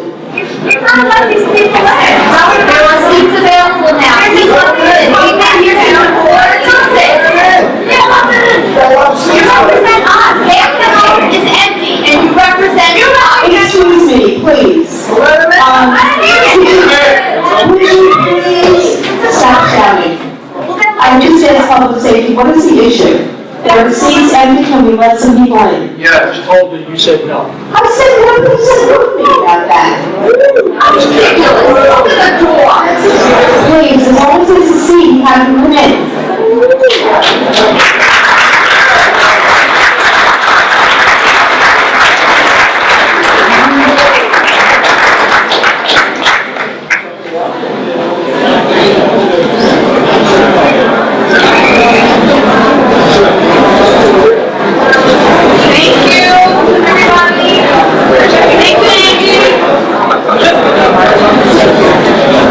Coming down.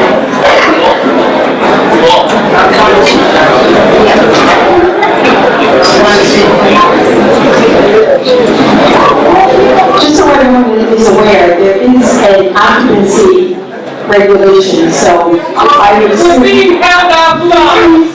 Please, sir. No, please. Please, sir. It's not a ball game that you're going to shout at, please.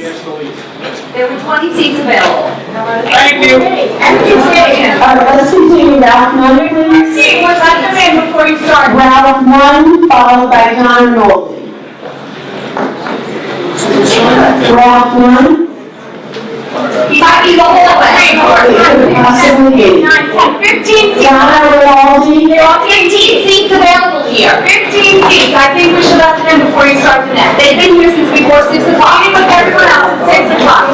I don't understand what the issue is with your folks. If there are seats here, please let these people in.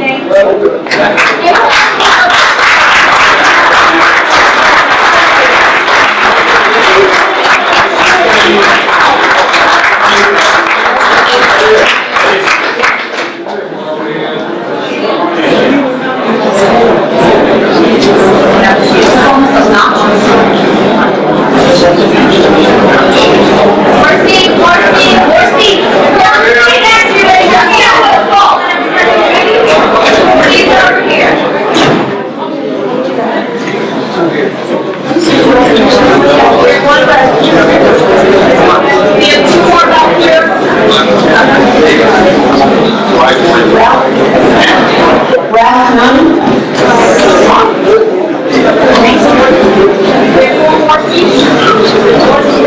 Donna Nolte.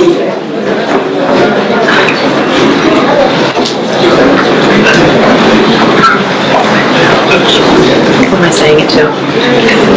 Oh, it's the microphone. Your name and address, please. Donna Rinaldi, 130 Green Avenue, number 250, Sable, New York, 01782. Okay. Good evening, Town Board. I am here tonight in support of building a new animal shelter. I was stunned and saddened to learn that 2 board members recently voted down in favor of building a new shelter and would like to ask why, Trish and Mary Lee.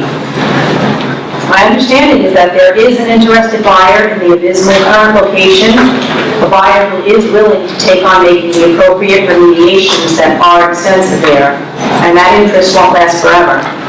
There is also a feasible location for the new shelter, one that will be much more accessible to more town residents. That location won't last forever either. We are also fortunate enough to have the recently passed New York State Companion Animal Fund, the first in the nation, which is a $5 million fund for animal shelters in our state. According to Assemblymember Deborah Glick, our companion animals are part of our families. Thousands of New Yorkers go to their local animal shelters each year to adopt dogs and cats. These shelters work tirelessly to provide excellent animal care, yet many across the state are in desperate need of resources to expand facilities and upgrade equipment. Since state law requires the presence of animal shelters in our communities, it is only fair that New York make a modest investment to ensure these facilities are able to successfully care for lost, unwanted, and abused animals. And I would like to add that it is only fair that the town of Islip also makes the investment in its facilities for its lost, unwanted, and abused animals. In case you are unaware, the current shelter is falling apart, is very, very old, actually my age, was definitely not designed to house animals for any amount of time over 5 to 7 days. The sewer and ventilation systems are antiquated, the cat rooms are ridiculously small, and they have no place to even stretch their legs and get exercise. It is an institution in the worst possible way and must be greatly improved. You took a step in the right direction for bettering the lives of some of the animals in our town by implementing a long overdue TNR program for feral and stray cats, which is working amazingly. Thank you. Now it's time to address the mental, social, and physical well-being of all stray and abandoned animals within the town. Not for me, not for my fellow animal lovers and advocates, but for the animals because it's the right thing to do. We need to be their voice. They are the voiceless. Thank you.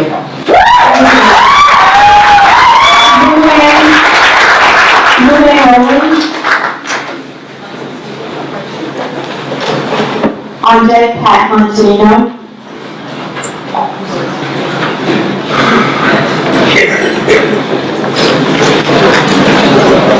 Good evening, Luann Rowland with Dave Carp Lane in Sayville concerning 55 Carp Lane.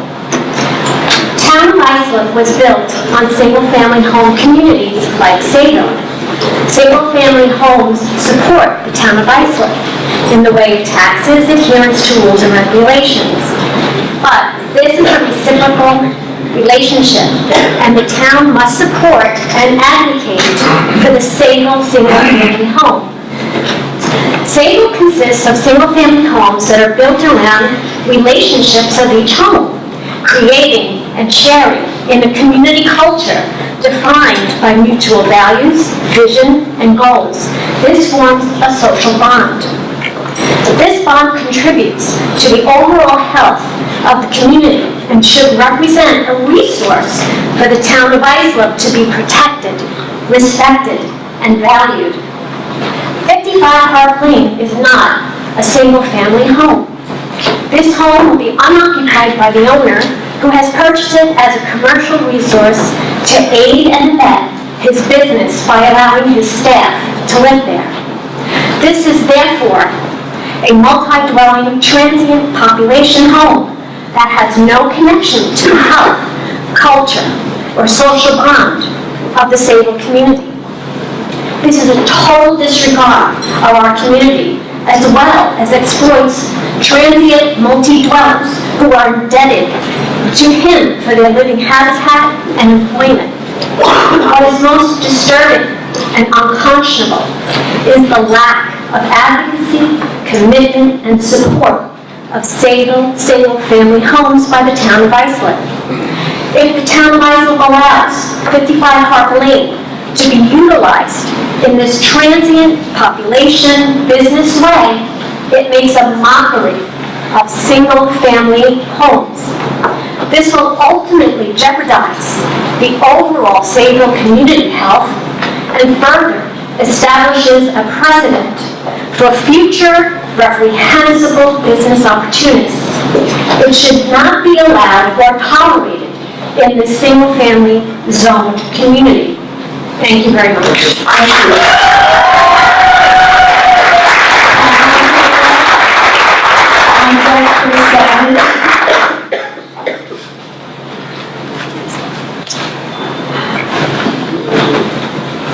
Which one's working? To the right. The one to the right. Okay, Ed Montanino, East Islip. I was going to write things down and talk, but I'm just going to come out and say it because there's no other easy way.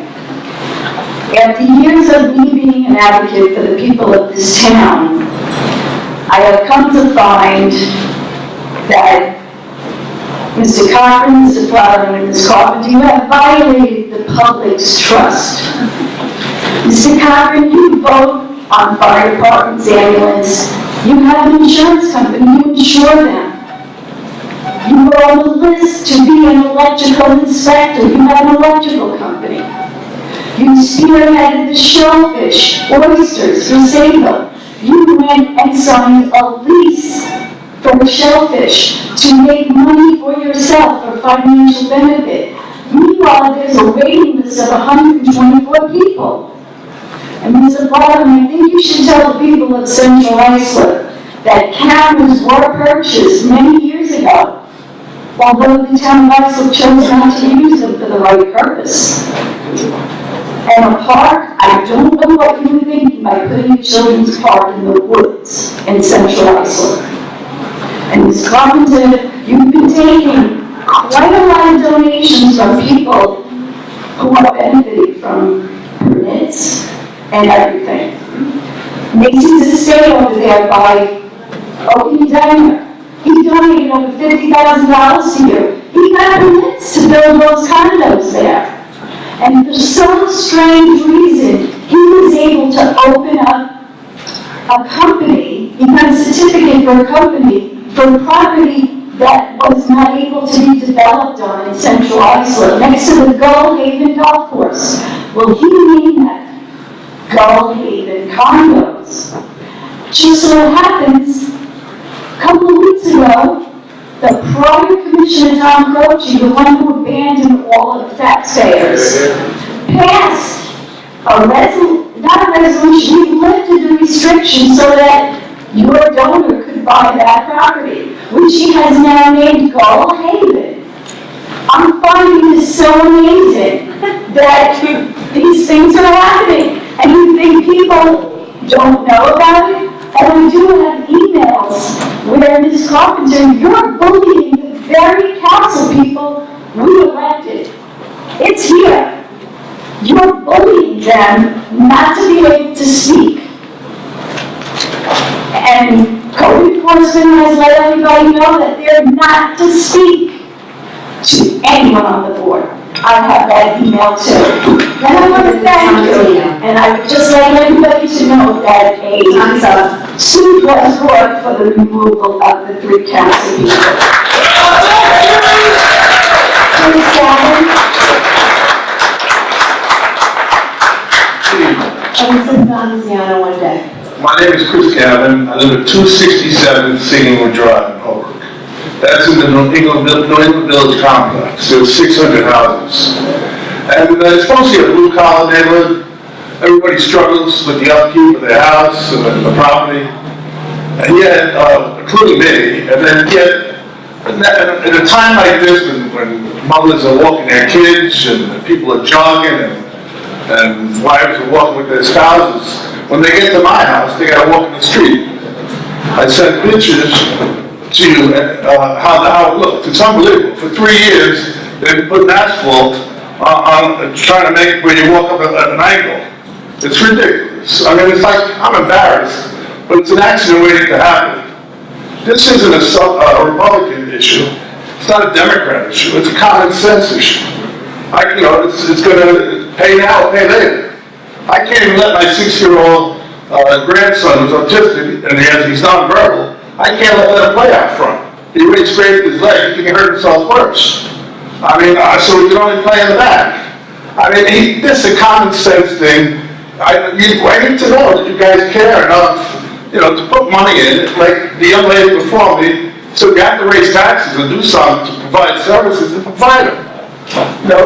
We can't live like this, where people have to walk in the street around your house, and someone gets hit by a car, or whatever, you're going to pay more. You're going to pay a lot more than you would to fix a sidewalk. Well, thank you very much. Thank you, sir. Anita Panziano, found by Dorothy Smitty. Lisa's probably outside. Do you want to see if Lisa's up there? Lisa and Lisa. Dorothy Smitty, we'll put that aside as she comes in. Dorothy Smitty. She's coming. Mr. Reddick on deck.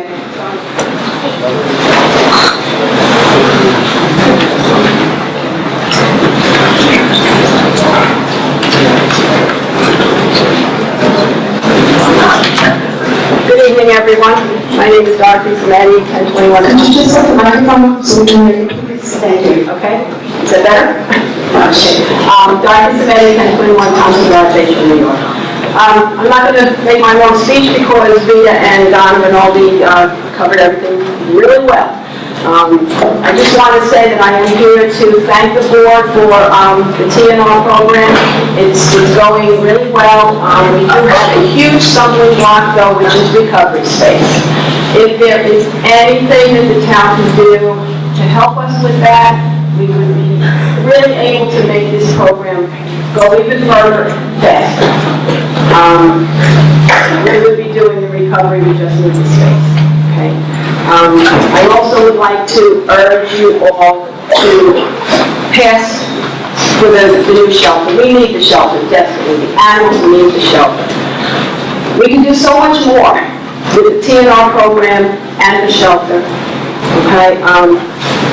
The animals, the morality of the animals. When people go in to look at the animals, they come into a building that's run down. It's so depressing. The animals are depressed. I'm sure the workers' morale is not that good because they're not all that friendly when people go in there. So, if we have a nice, beautiful shelter where the animals can be free and be happy, people will come in, they'll adopt the animals, and the problem of the homeless animals out on the streets would be much better because people will come in and adopt. So basically that's all I wanted to say. Okay? Thank you.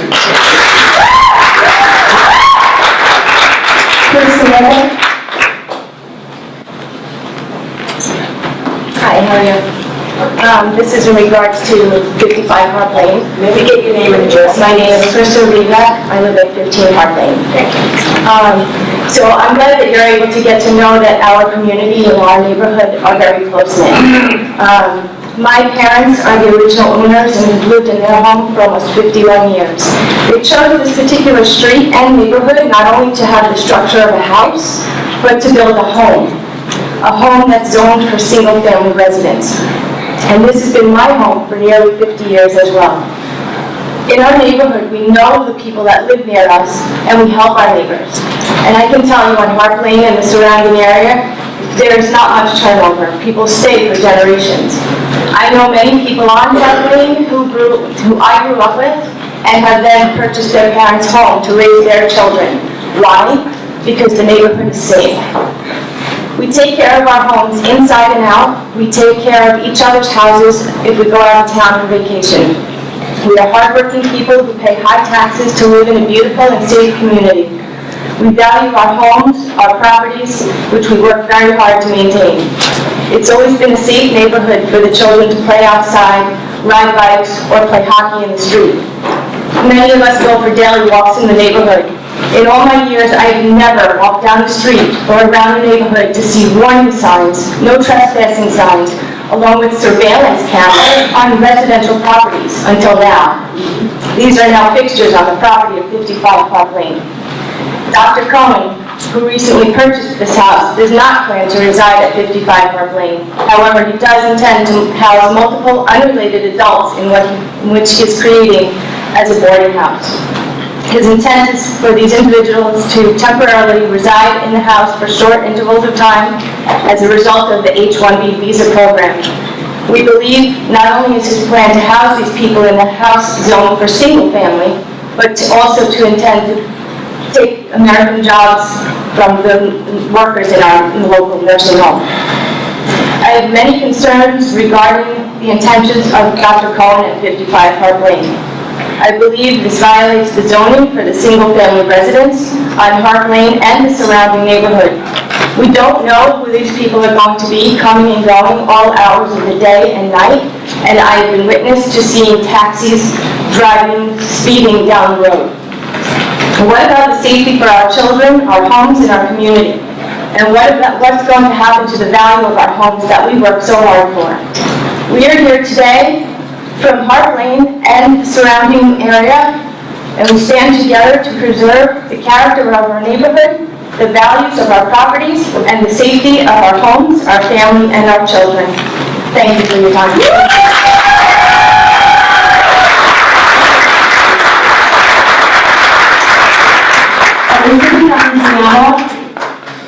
She's left. Lori Potter.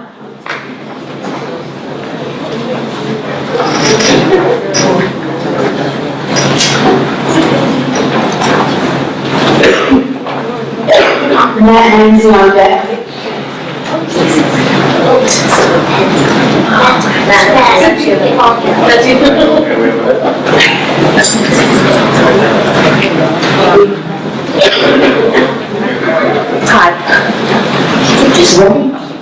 My name is Lori Cobb. I live at 7 Swan Court in Bayshore, 11706. I'm here to talk about the ISO shelter. I don't really have anything prepared, but I just wanted to say that I am a volunteer with ShelterLink, and I used to volunteer at the shelter, and I was there for quite a few years. I remember my very first experience. I was afraid to go in there the very first day with Rita. I didn't know what I was going to see, and I have to be honest, I was a little bit of shock to see that the conditions of the shelter and the barking dogs and the cats in these tiny, tiny little crates where they're just like little sardines in a can. They can't move, they can't get out, the dogs are all barking, it's deafening. I can't imagine a family coming in there to try and adopt a dog. It's hard for me. I can't imagine what you like with little kids, so I don't think it's very conducive to adopting a lot of dogs and cats. It is dilapidated, it's loud, the way the dogs face each other, it just causes, it's not the way it should be. I'm a dog trainer too, it's not good for the dogs. It makes them much more aggressive.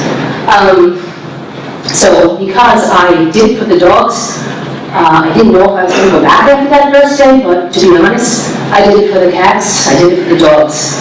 But you really should consider getting a new shelter. I also feel that it's maybe the workers were a little bit happier too. They don't seem to be very happy, at least not, I saw a lot of very sad faces amongst the cats, the dogs, the workers. They weren't very nice to some of the people coming in. They didn't have much of a personality, really. I think this would benefit not only the dogs, the cats, the community. Talk about infrastructure. I mean, I'm embarrassed to say that I live in this town and to look at that shelter. And my text to my friends today was something to the effect of, I didn't know if any of you have ever stepped inside the shelter, because I think if you had to go up to take a walk through there and see what goes on and really see the conditions, I think you would all think twice and you would definitely vote to get this new shelter. Thank you.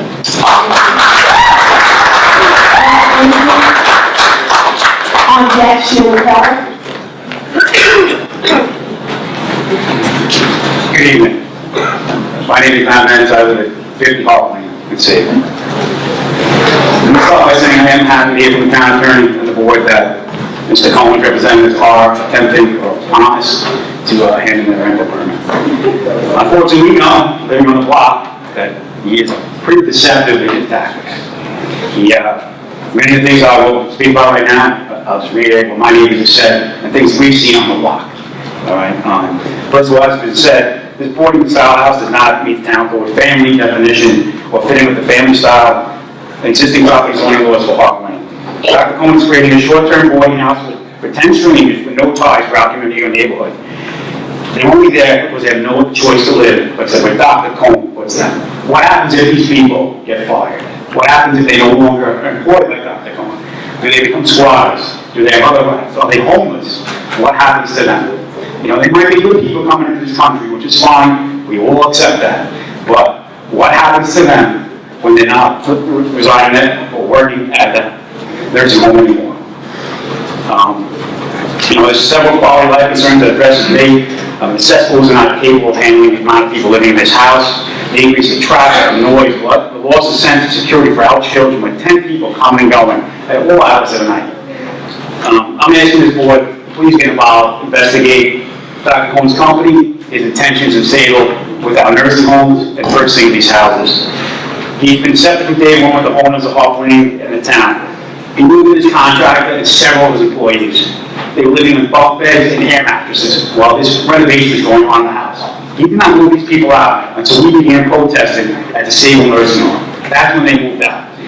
He denied it. He was his own father, the chief financial officer of this company, who sat down with us, with Tom Croce's representative at Sable Library, denied knowing anything about this. I live right across the street. These people were living in the house, had air mattresses and bunk beds. He had these contractors and nurses that moved in there until we started protesting. Now, we implore this board, please stay involved. I believe and I hope that this rental permit does get handled this week, but until we see it, we can't rest. Because he's turning out town that is family valued and has a lot at stake, and I believe he's just laying low, that is my opinion, until his other financial dealings made with this town, with this nursing home, with other purchases in the neighborhood, that we haven't seen the last of Dr. Cohen. That's just my opinion, and what I implore the board to please stay on top of this, and don't forget about Hart Lane. Thank you.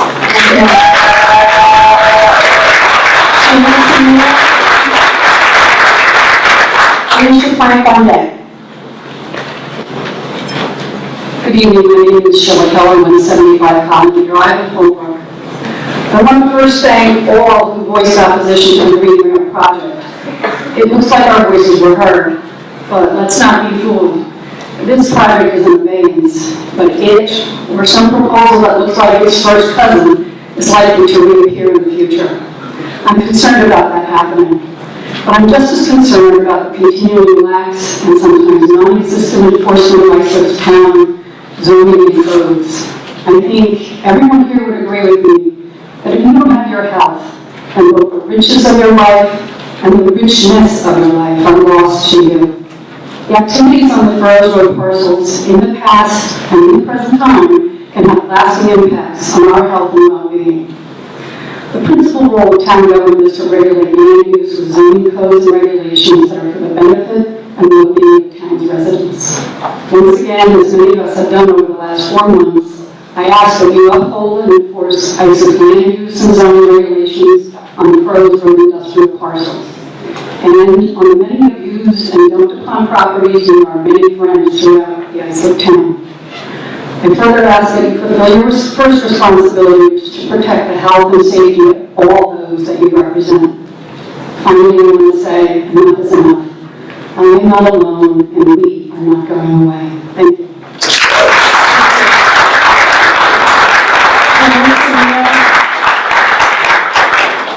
Followed by Alicia Frank.